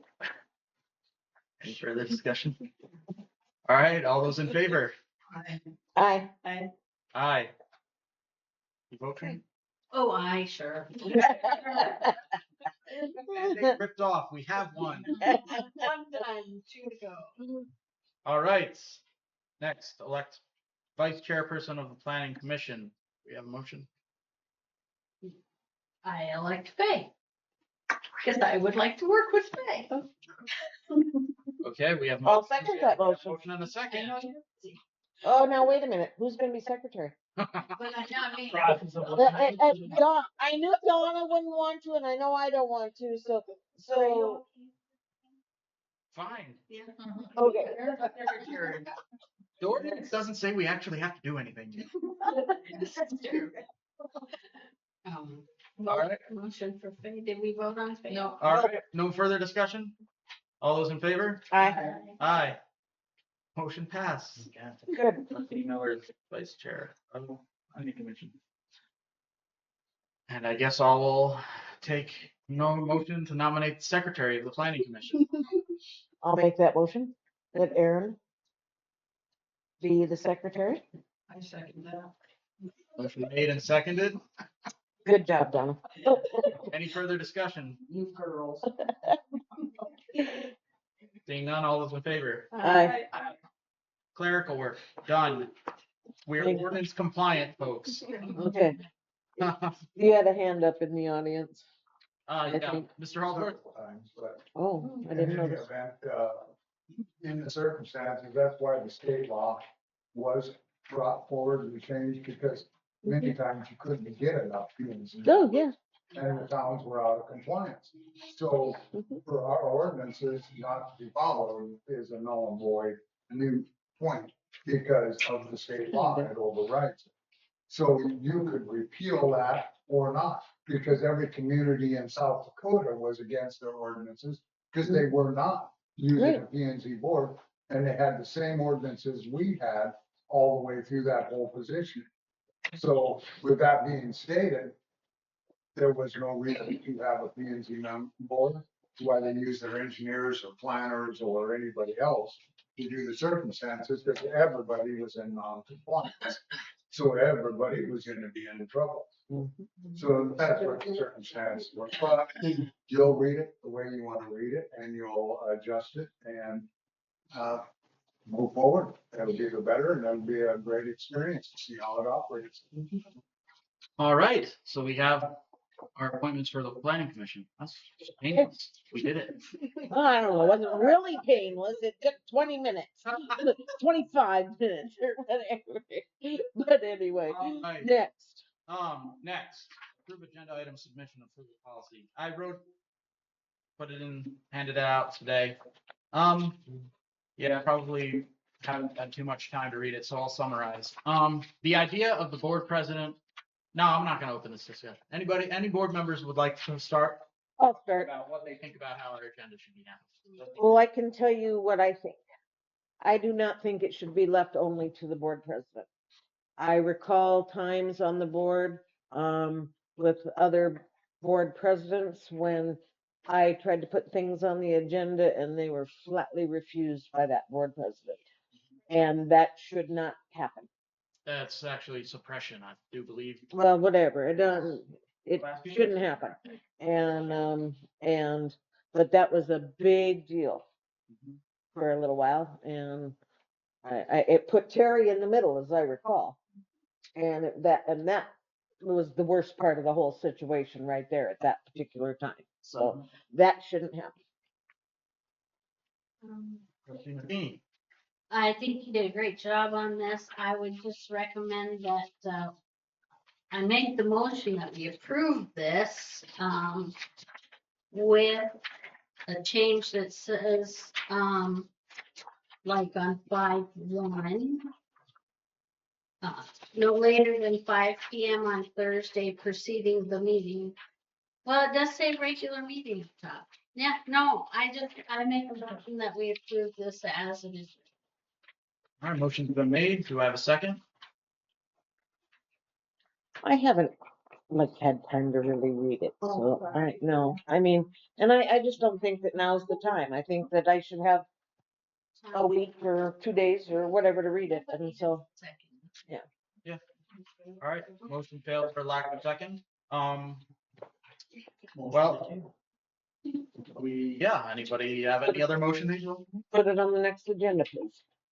Motion to table. Trina makes a motion to table. Do I have a second? Sure. I second that. Trustee Ferguson, trustee Kramer, wrestle for it now. All right, I'll give that one to Linda. So we got a motion and a second. Any further discussion? Seeing none from the board members. Yeah, I hopefully you'll see it the way I intended it. But this is legalese policy, but there's more to it. The idea is based around having 2 trustees sponsor any agenda items, and thinking about how the meetings run, thinking about how nice the meetings could run. Let's say you have every agenda item has 2 trustees that have to at least be aware of enough of it to say, yeah, I'd like that on the agenda. You should get to the point pretty quickly where you have 2 trustees that are prepared to make a motion related to that agenda item, second that motion. Even doesn't necessarily mean how they're gonna vote, but just to grease the wheels. And also getting people working together a little more on things. Citizens, I think if they want something on the agenda, I firmly do personally believe they should be going to trustees, not the office staff, to ask for items to be added to the agenda.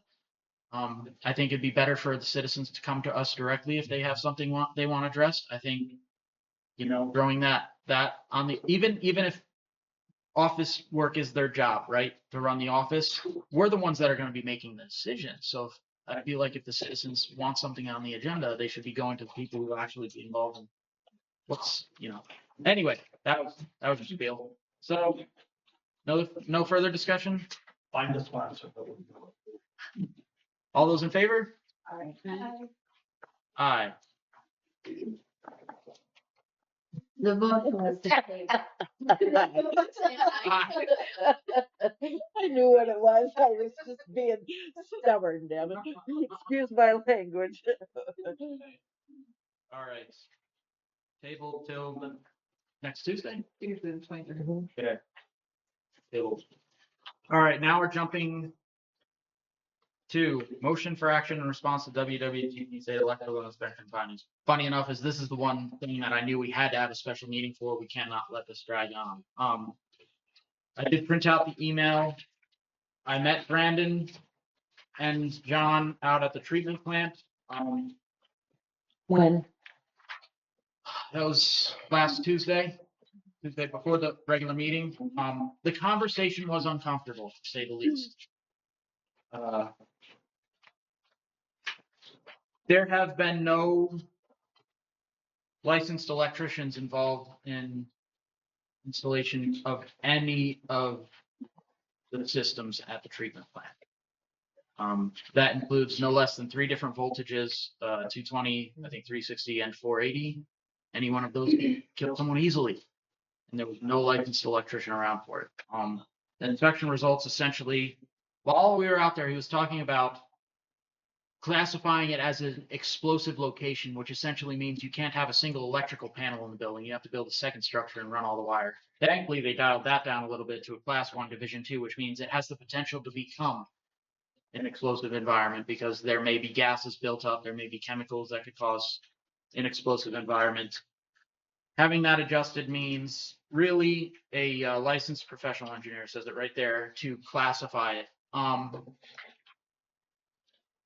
Yeah. So we have to take that step. It has to be classified, or we can leave it at this. But I don't think we want to leave it as class 1 division 2. But that's not really on us. Second is to find a licensed electrician that will either look it over and say, I'm comfortable enough with this to fix what's wrong now and take responsibility and liability for everything else. I don't know if that's going to be an easy thing to do, but that's the probably ideal option. Third would be if we can't find an electrician that will take this over and say, I will accept responsibility and liability, make the repairs, and henceforth people will assume that I was the one who installed it. If we can't get that, then the other option may be a full tear out of all the electrical in the building for a full, complete reinstall by a licensed electrician. So yeah, that's my deal. Trustee McPhee. Aaron, thank you for sending me that email. This email, when you got it, I did,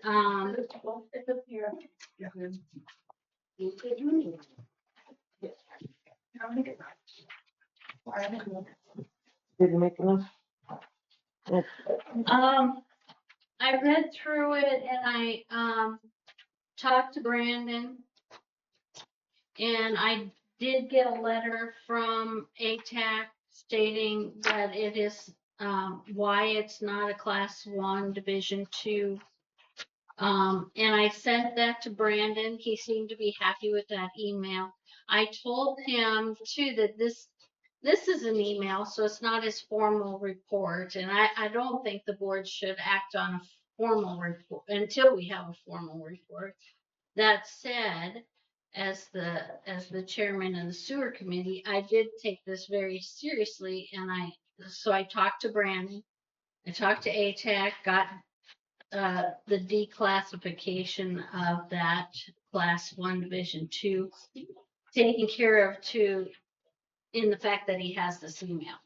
And I told him too, I told Brandon, really, I looked it up, and what we need is the sealed, signed, engineer report that it's not a class 1 division 2.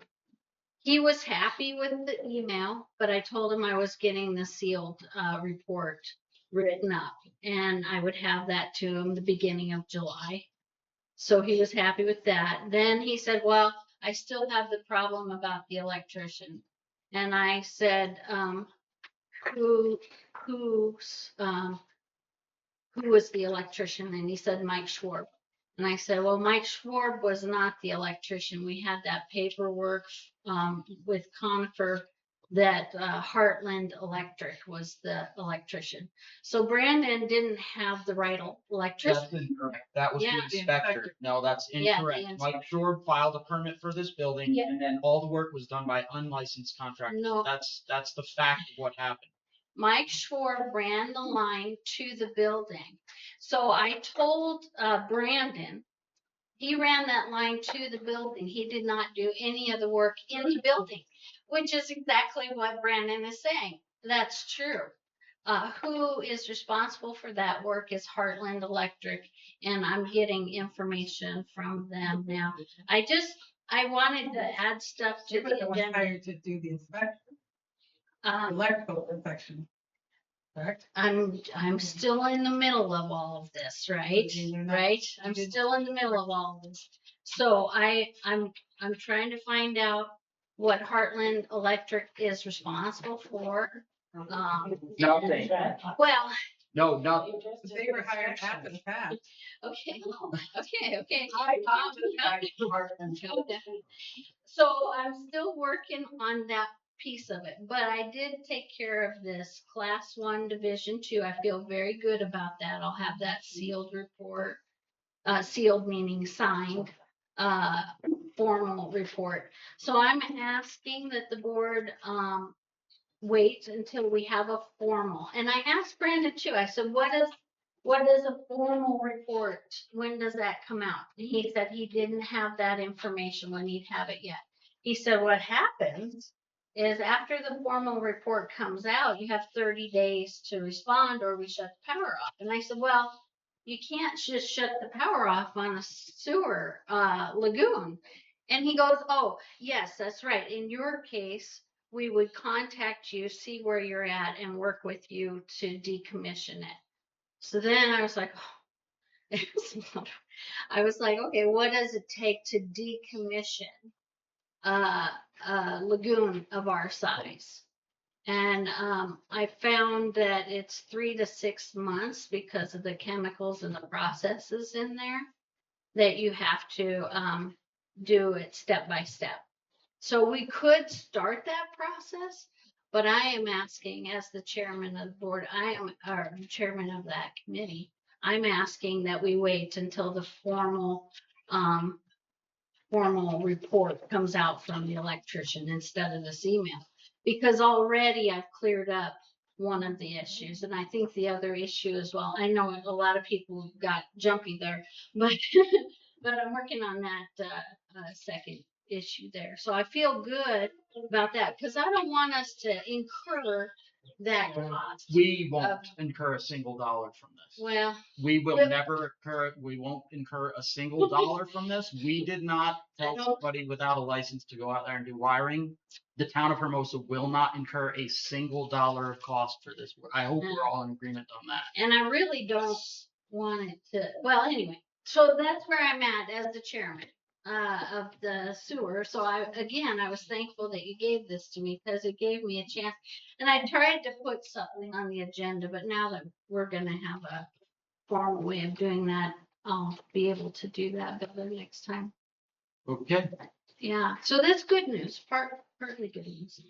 All right, Trustee Kramer? I'm curious, so the state inspector went in, inspected and found many violations, I take it.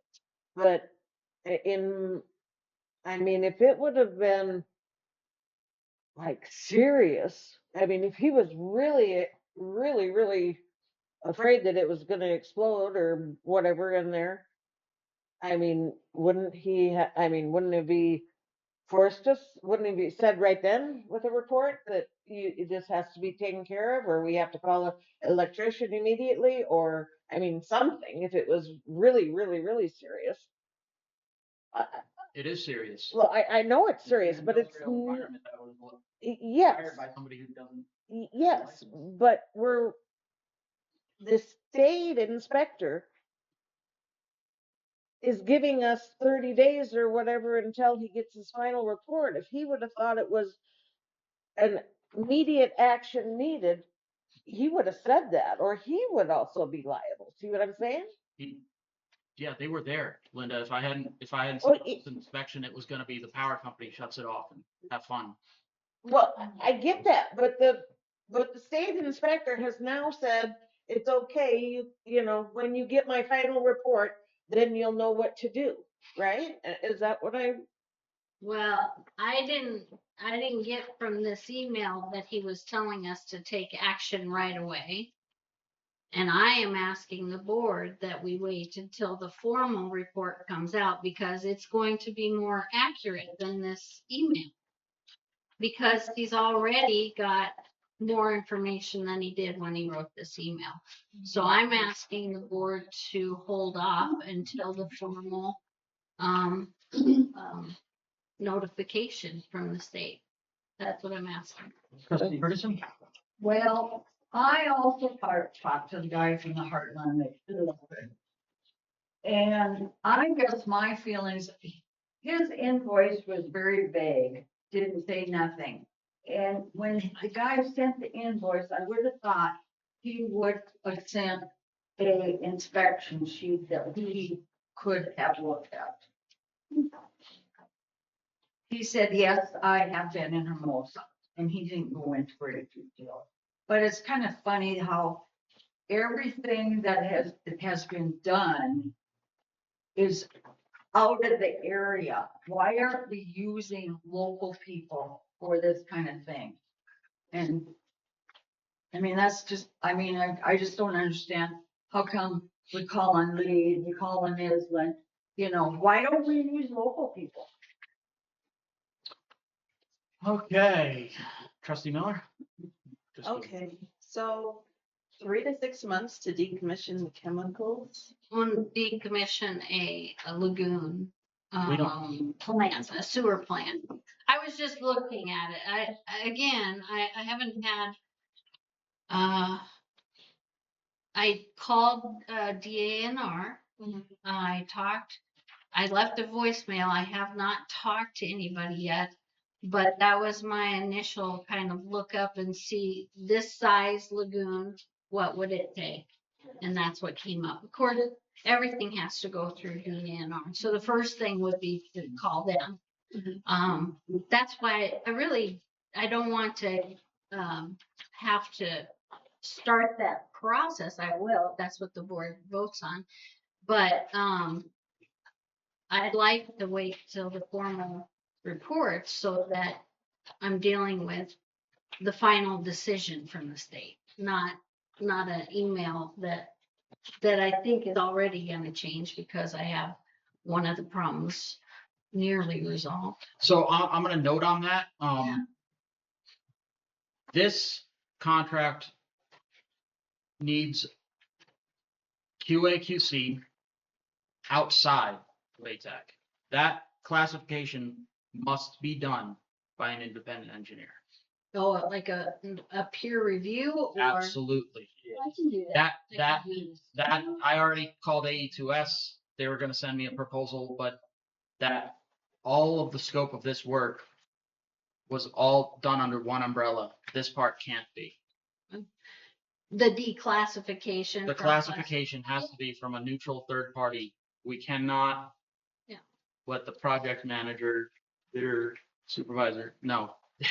Okay. That's too much risk. As far as decommissioning the entire lagoon, there's nothing about decommissioning the entire lagoon. It's only the treatment plant. The lagoon's electricity was existing. Yeah. And the lagoon should not be. You're right. I'm throwing those two Yeah. terms around. And I shouldn't be, but yeah, I can do that.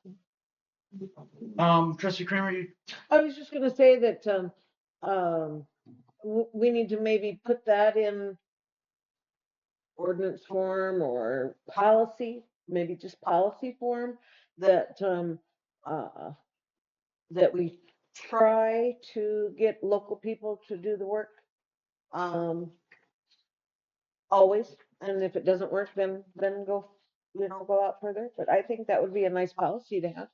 Well, yeah. I mean, yeah, I agree. I mean, I think it's nice to give if we have the proper professionals around the area and they've done good work. I think it's great to use Well, that. another thing, this guy from Heartland Electric told me that Anthony was his neighbor up there. So, I mean, it's just, his bill was so vague.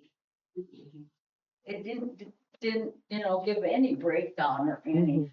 Mhm. And that's why I decided to call him myself, and so I do. And he lives in Island and Anthony's his neighbor. I think that, I mean, that, And I just think that, why not use our local people? right. You But, know? but I'm saying that that should be in policy then, Yeah, that we I want just that. And I think that's a good idea. Mr. Underwold, This whole discussion, which is great, but we're talking about terrible wiring out there. An electrical inspector, they came out and told us when we had our engineer sit here in this meeting 3 weeks ago and say, well, it's unique. We don't need a permit. We can have Heartland come out. And Heartland's probably going to get spanked for this. They're working under another electrician's permit. That's their fault, not ours. Yeah. I agree, but this all falls on Mhm. our engineer in Conifer Construction. That Okay, well then, this is why we shouldn't, Anthony shouldn't be classifying anything until this is figured out in structure. The man sat out here and lied to the people about a $600,000 grant. If he's gonna do that, what else is he gonna do? There's no way the people trust that. so I think that, I don't know, I think we need to wait for the formal report from the state. Because I truly believe if he felt that it was explosive, I mean, truly explosive, he would have done something. He couldn't walk away if it was. The state elected. Yeah, the state electrician, yeah. yeah, the whole thing was, I need somebody in Hermosa to meet me there, or the power company is gonna shut it down. And I met him there, and I saw it, and I got to watch the conversation happen. It was not a fun conversation. Well, I'm sure it wasn't. I have no doubt of that. None whatsoever. I mean, the money we've spent down there and what we perceived we were gonna have, I'm not arguing that part at all, Aaron. I'm just saying that the state inspector did not require it to be shut down or turned off or whatever right then and there. And if it would have been seriously explosive, he would have. So I'm saying that he believes that we have the time, the whatever, until we get the formal report, that it's safe enough for us to get a formal report and then to respond to that report. And I think that we need to trust in that and wait and see what it says, do what we can. Thank you for doing all what you have done, Trina. I had no idea, so thank you. But I don't think it's an urgency today, I guess is what I'm saying. It is urgent, there's no doubt, and there is no doubt that we need to get a handle on this. But I think, in the information we have in one meeting, I think we can research this, we can do better by the people by really getting into this rather than making a decision tonight. Okay. Trustee Miller? Yeah, how often are we actually using the facility? What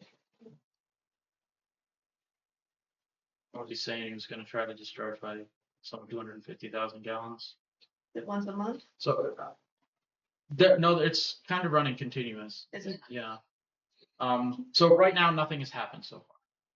We can reliably say nothing has happened so far. We can all hope it stays that way.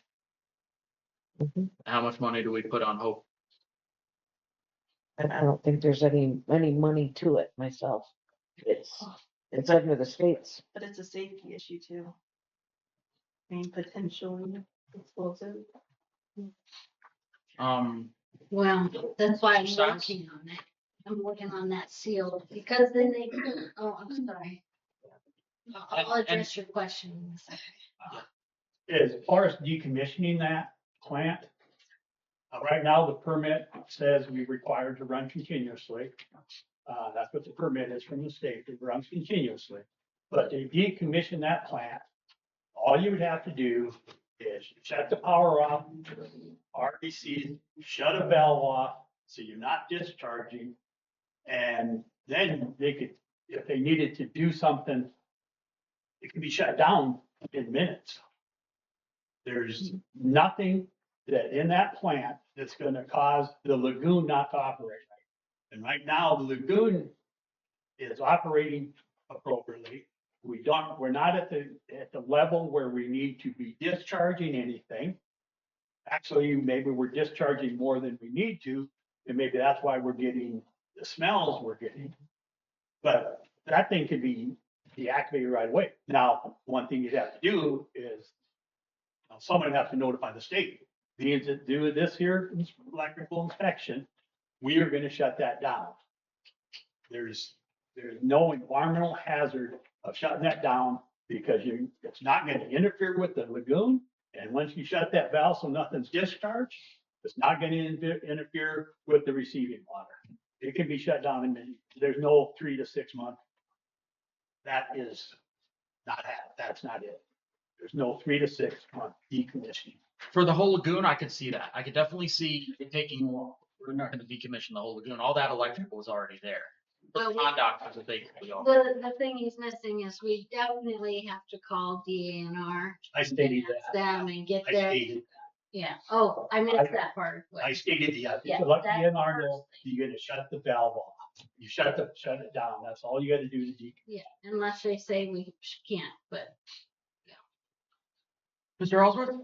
Yeah, and I guess I have to agree with what's being said, that the state was in that position as we've been there before, and they would have red tagged it instantly if that were the circumstance.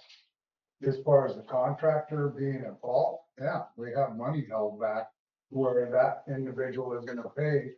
And if it was me, I'd be calling 2 or 3 electricians and saying, hey, I need a price from you guys to correct this and fix it. And get numbers so you're in line of what it's gonna take to correct it. You got a report that's gonna be coming, and then you'll be able to act on everything educationally and have facts in front of you on what it's gonna take to make this thing correct. As far as local contractors, we all like our local contractors, but every job we've done for the last 25 years, bids come from out of town. The local contractors, we've had like a few of them that have bid from Rapid City. But short of that, these guys come out of state, are hungry, and they'll low bid a lot of projects. So it makes it a hard situation. We all like local, always have. But I definitely agree, it would be red tag. And it's a situation we call for electricians, give bids, and situate it from there if it was that immediate. So I am going to reiterate and beat this dead horse, but we do need to make sure that it's understood that this is not on us. We can identify people we would like to, but we don't need to be the ones getting quotes necessarily. We need to be the ones that make sure it's happening. The first step really is to correct the classification. Really nothing, there's not a whole lot of point. So Wade did say that he may be willing to reclaim the project as long as it's not classified to the point where it's an absolute nightmare. I think what electricians are going to quote us and what electricians are willing to even get involved is going to depend very heavily on classification. That's absolutely step one. If we can get it so they were saying explosive, they turned it down to potentially explosive. They could get wet environment. It could end up less, but that classification is going to have all of the impact on the cost. But I think all the town really needs to do is make sure that we get people that can classify it, and then basically let Conifer know this is the person that's going to classify it. You're kind of answering to them, not the other way around. do you want does the board want me to just bring in some quotes from engineers for the classification since we're not gonna accept ATAX? I've got, so AE2S, Yeah, like the leader in wastewater I know. and water, they should be getting back to me with a proposal soon. If you know of any others, the more the better. Because that's our first step, so then that, we could have that by the next meeting and then discuss this further. That's what I would ask, that we table this until the next meeting. Because we're on the right path. What he's asking for is documentation and correction of the electrical. And you and I were on the same page as far as first thing to do is take care of the classification of the building. Yeah. So, and he's like, he didn't tell us to shut it down. He wants documentation, and possibly a new electrician. That's what I gained from that email. Yeah. I'm just more error on the side of caution. I know what that kind of voltage can do. Jared? Just one last thing. There is a potential for risk there. There is potential for liability to keep it running. The board can look at it, in the next meeting and think about it until then. But right now, the way I understand it, we don't need to be getting rid of water right now. Can't we just let the state know that we're gonna shut it down and we shut it down until it's taken care of? Instead of risking a potential, which we don't know. I mean, we don't even know how it's qualified or categorized as is it explosive, minor explosive? No, class 1, division 2. Yeah. But then Based on methane gas. is there a reason that we keep running it right now when we know we have all these issues, when we absolutely don't need it? I think bottom line is really brass tacks. Bottom line is liability, right? If That's what I'm talking about is liability. We can eliminate the liability by shutting it down until it's fixed. kind of wish Scott was here now for this, because That's why I asked should I him give to him a come. call? Should I give Scott a call and see? He was going to a baseball. Yes. Oh, yeah. It's not available. Honestly, I mean, we have more questions than we have answers. The state inspector is asking for documentation. I think shutting it down is excessive and will cause us more issues. Maybe, maybe not, but No. we are so close to just having this resolved. It's ridiculous to me in my mind because I've been working on it. None of you guys have been working on it, so I get that this is probably the first time you've heard it. But I've been working on it and I feel so close to having all of his concerns resolved.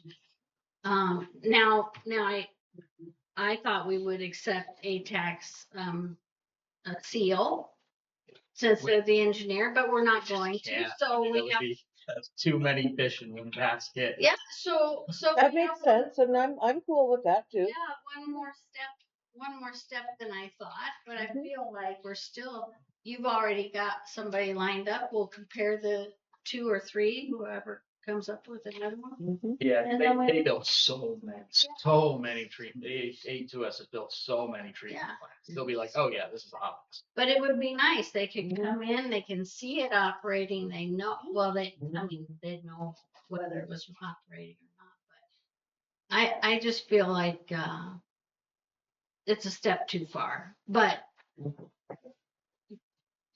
it's up to the board. I think we should shut it down. Because who knows how long, they're giving us time frame, but it could be longer. And when you say shut it down, you mean contact John and have him go through whatever process he needs to get it closed down, which according to Jerry is not much. Besides calling DA. Okay, so I would call DNR because I'm the chairman, or would John call me? No, I would. You should, Yeah. you should. Yeah, I would. so the one I know is ungrounded is 480. That's a big concern. And part of me wonders if it can't just be kicked into recirculation.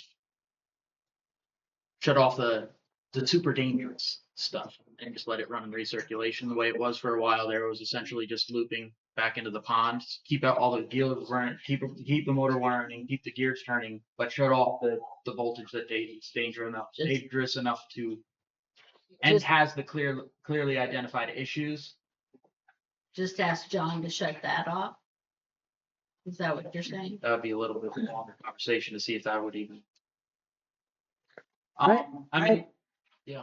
I personally Does will, anybody want to make a motion? Do we have a motion on? I make a motion that we wait until we have further information, the formal report from the state inspector, before we do anything. Other than, we do need to get a engineer to inspect, classify or whatever, yeah. Classify.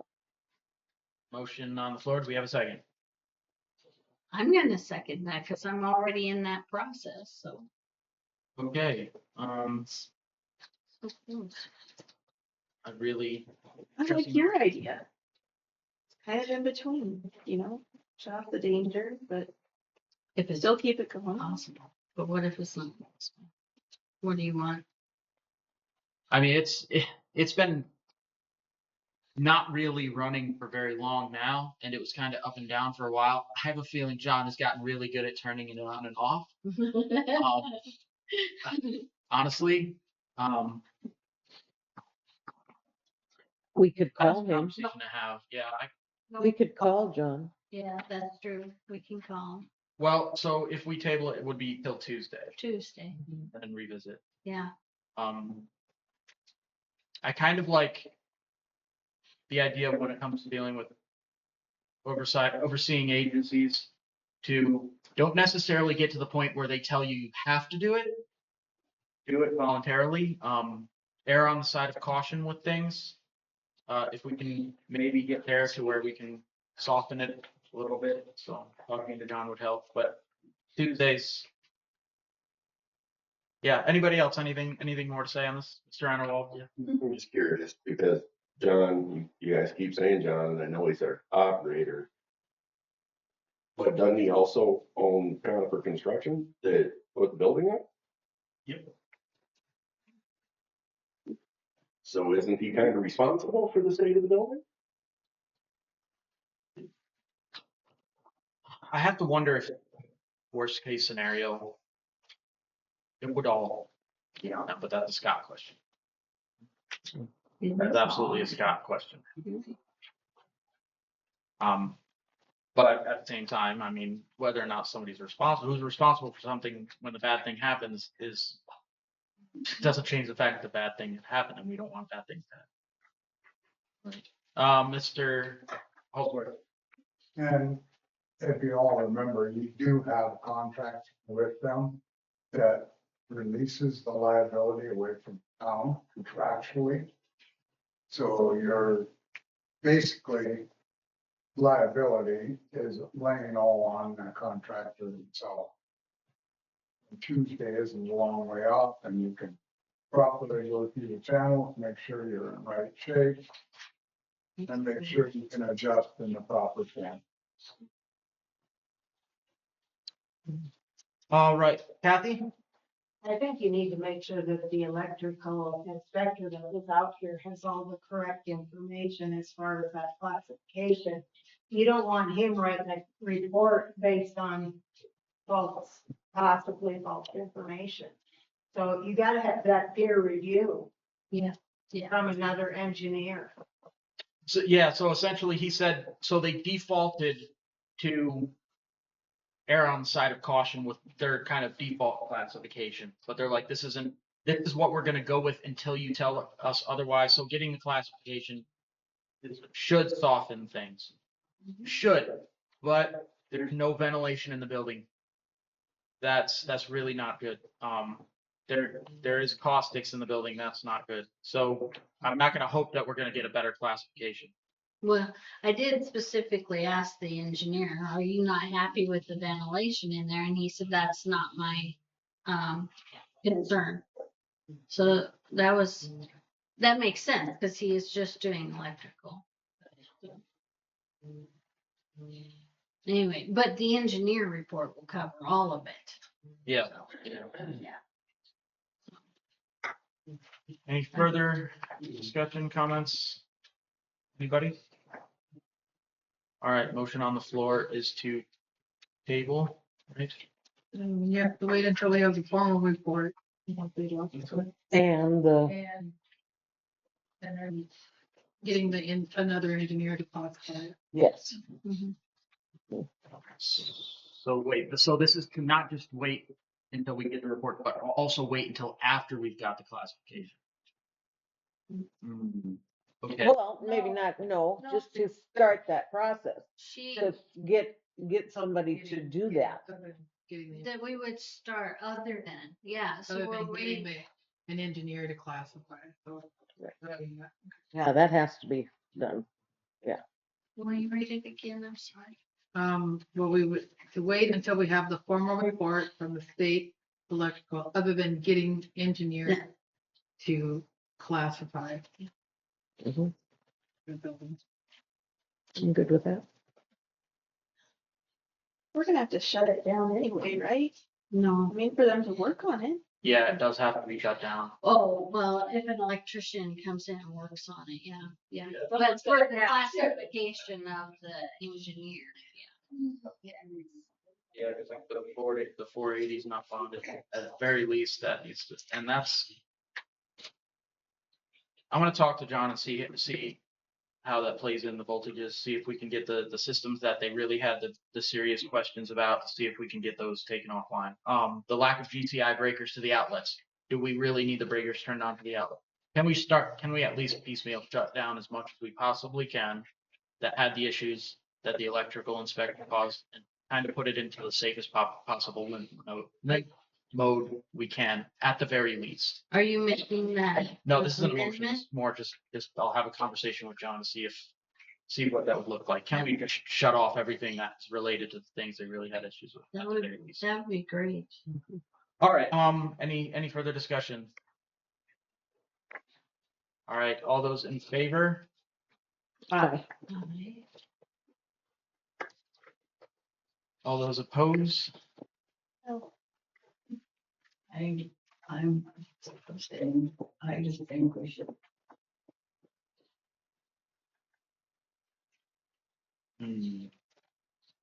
Shut it down.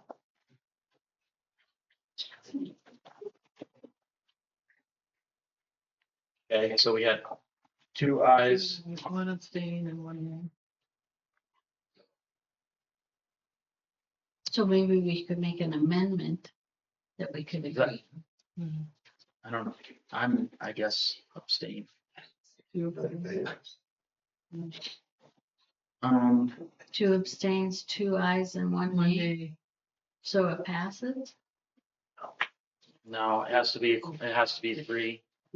So now it's done. We don't have to make an amendment. We can just start a new. Yeah, because there's a quorum. Yeah. So if I was gonna make another motion, I would like to do that. From what I'm hearing from everybody.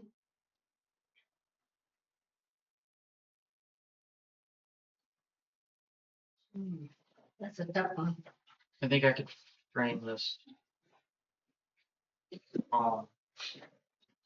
In somewhere in between. So I would entertain a motion to direct the operator to deactivate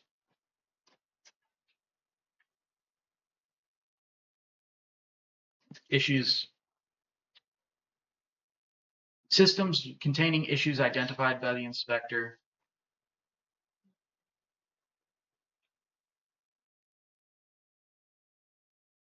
Place in recirculation as necessary.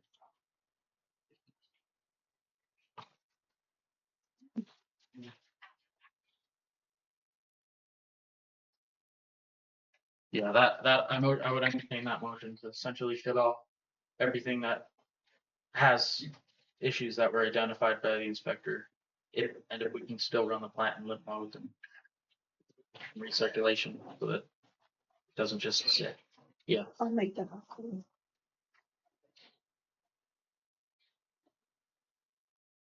All right, motion made. Do we have a second? What's the motion again? So to direct the operator to deactivate systems containing issues identified by inspector and to place in recirculation as necessary.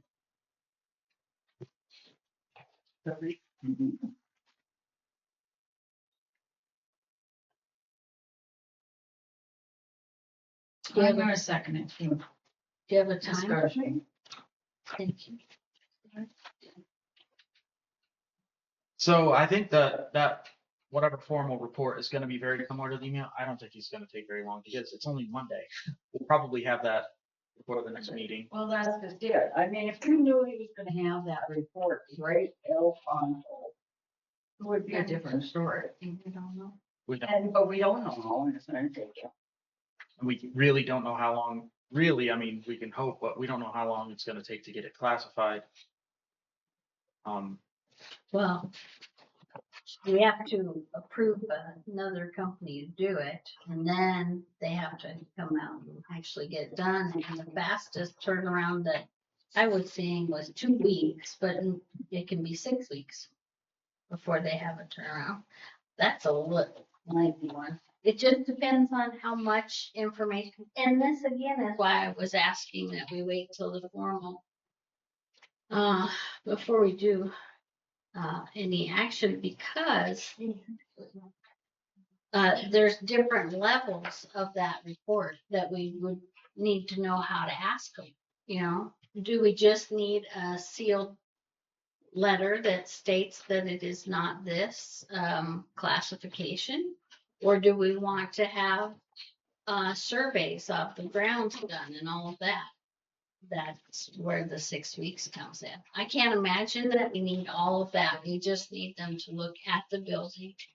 So I think once we get approved who we want and they get us on their schedule, and that can be part of the approval process. When can we be on your schedule? How much it costs doesn't matter because we're not paying for it. I mean, it matters a little bit, but then I'm thinking 2 weeks after they come and look at it. Classification's pretty standard process. It probably, once they're here, probably won't take them very long at all. Yeah. I thought about asking them if they could if there's any way they can. But yeah, I think waiting on the formal report, I'm not sure how much different it's going to be, and it shouldn't. In all fairness, the report shouldn't change based on it. Information we give them that wasn't related to their actual physical inspection. Like, you know. Well, he was kind of surprised that there was another electrician involved. They weren't the electrician. And Mike Schwartz, he said Mike Schwartz being held accountable for it. And that's tough for him because he wasn't involved. There was no was other just- electrician involved in any of the work. That was just an inspection, and that doesn't change anything about the inspection, really. Well, I mean, I think it's key that the inspector know who was actually doing the work. And Mike said, I didn't do this work. So he knows that. Mike only put the line down so far, and that's as far as he went. Right. And that's what I said to the inspector too. Yeah, he didn't do any major. The rest of it was stated and asked while we were out there. 100% of this was done unlicensed. From where the box was, Yeah. Oh, actually, Oh, We're not doing that anymore. well, so you can make a motion to call for the vote. Then it has to be. I know, I want to vote. But well, if there's any further discussion, we can just see if we can tighten it up. Mr. Einerwald, maybe a couple last points. Honestly, I don't know if you should be voting to shut it down at all until you get all the facts. Is there biomatter growing on it? Yes, There is. yes. Is the RBC wheel and VFD and drive part of the electrical problem? That's the question to have. Well, I'm just concerned if you direct him to shut that down with biomatter growth, as soon as that stops, it's gonna go anaerobic, and then without ventilation, I would maybe talk. I know it's a mess out there and it needs to be fixed, but I don't see that you need to rush in the next tonight or next few days. Will DNR let us shut it down? I don't think I so. would just maybe just get all the facts. I'm not saying it don't need to be shut down, Right. but let's not grab another fine for a mistake and compile to the mess we have out there. Yeah, I would agree with that. Well, so it's kind of as if we can put it in recirculation mode, then the wheels don't stop turning. We don't really shut off anything important. We keep the system going. We just try to get to the point. And it would see. I'm not. I think that I think the high voltage is for the final stage filtration, Well, for the polishing filtration. Which, if we put it in recirculation and shut that off, we have no loss. We're just running the water through the wheels. We're just not doing that polishing phase. So we don't really hurt. well, as a licensed operator, doesn't John really, he reports to DNR because they're the ones that he really has to have everything approved by. So, I mean, you could ask him to do something. It doesn't mean that he will be able to do it right away, at least, or, again, that's what I was saying. We gotta call DNR. So we could amend it, contingent on talking to DNR, and John. Or just Contingent on. wait till Monday. Tuesday. Tuesday. I mean, that information, you can talk to John. Before Tuesday, if we table it. We can, like I said, get the electricians to do the engineers, do the classification. Hopefully that can get done. I mean, it's not like we're stopping and doing nothing. We're not.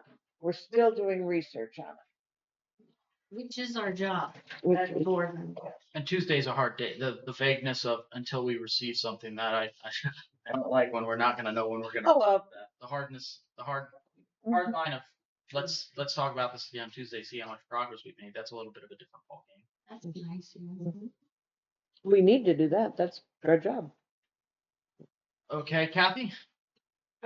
My question is for Trina. Are you still thinking that Heartland is the one that did the electrical stuff?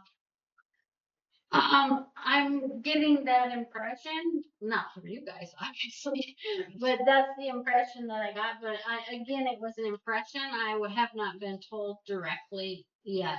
Well, So they were just the electrical inspector, so that needs to be corrected to the inspector too. I mean, he can't be thinking one thing and Right. it's something totally different. yeah, Exactly. Well, we'll talk to him. I guarantee you Brandon is probably going to talk to them and clear that up directly himself. But also, my understanding is what guidance was received was from somebody in California or something. Yeah, anyway. Mr. Ellsworth? And I would like you to ask Scott James about your last motion, because with 2 abstentions, 2 ayes, and a nay, I believe that's a legal vote on their last motion, so I'd love to have Mr. James clarify that.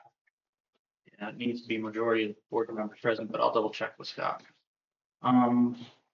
Any more on this motion? This is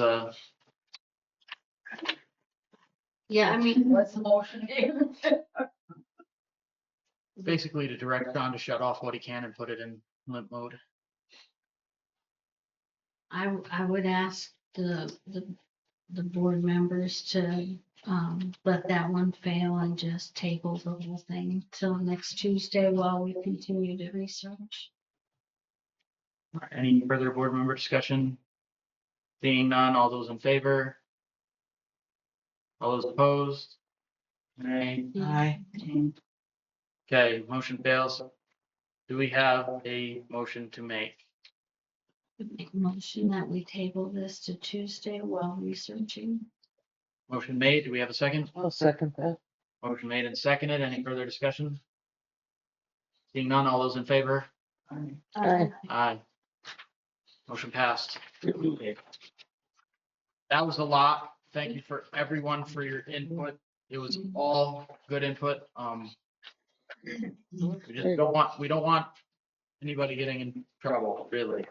Yeah. Right now, it's kind of you did something you shouldn't have done. If somebody gets hurt, and that takes it to another level. You know, we just got to do whatever we got to do to make sure that not the result.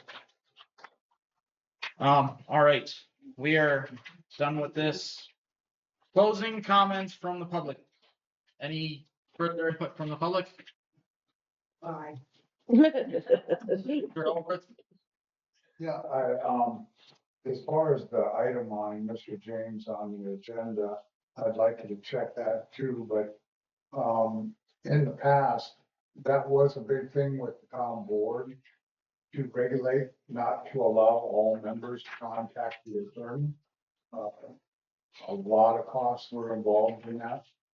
It got to where it was skyrocketed, so I would really like to consider where it was a board action to allow other members to contact the attorney so that he's not getting random calls just all over the place on that part of it.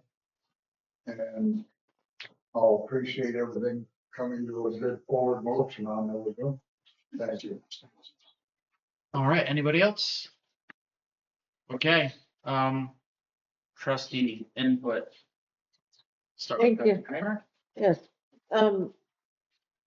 Jerry, when is the next Custer County meeting? Is it this week? Oh my God, because I haven't gotten Haven't gotten Got an agenda? agenda yet. Okay, all right, Yeah, we so have must that, not right. be. They had their.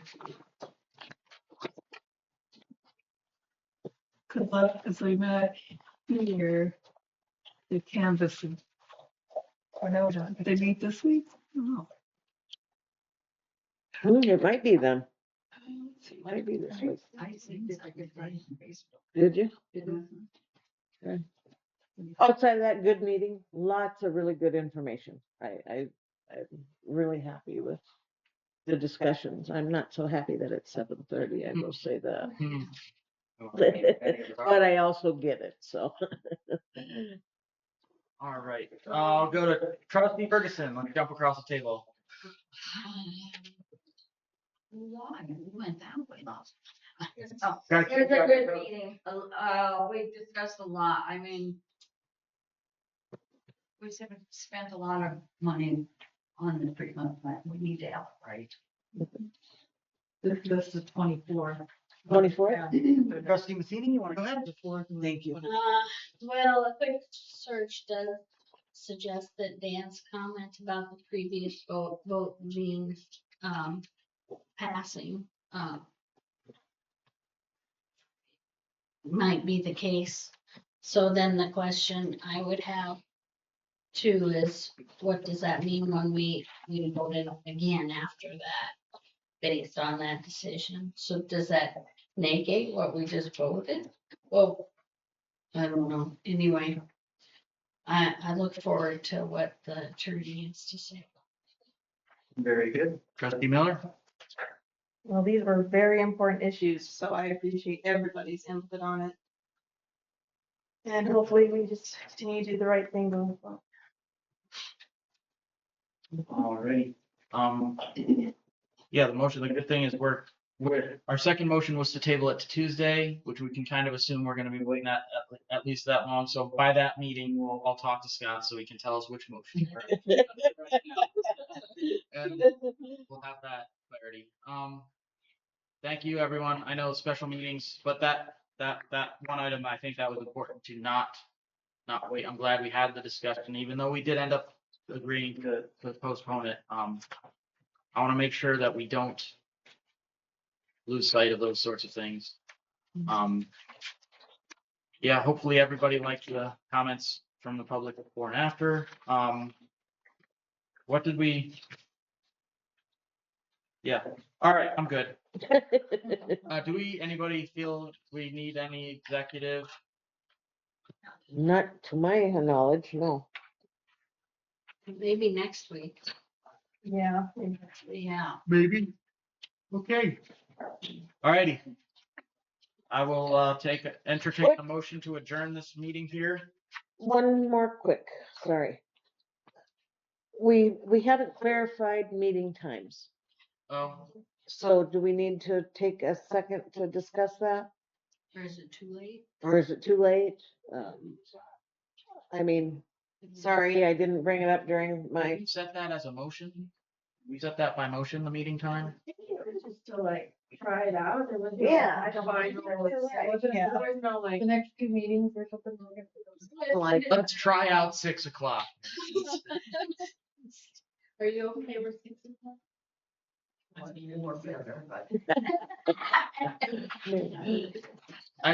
There are a lot of citizens who like that half hour is a difference of whether or not they can get here. Yeah. well, like I said, that's why we always had it at 6 before, but it is, adds a little more cost to the town, but it's good for the citizens to be able to be present. I don't know well, right now you're both going to the meetings, but when we get to the times where only one of you is at the meetings, I mean, that person could come in late in the day of the meeting, you know, Yeah. take a couple extra hours in the morning. Or the next morning afterwards. Whatever, either way. All righty. Yes, I'll entertain a motion to adjourn. I'd make that motion at 7:35. Motion made and seconded. Any further discussion? Done. Darn it. All those in favor? Back to a regular. Aye. Aye. Thank you, board. Thank you, everybody.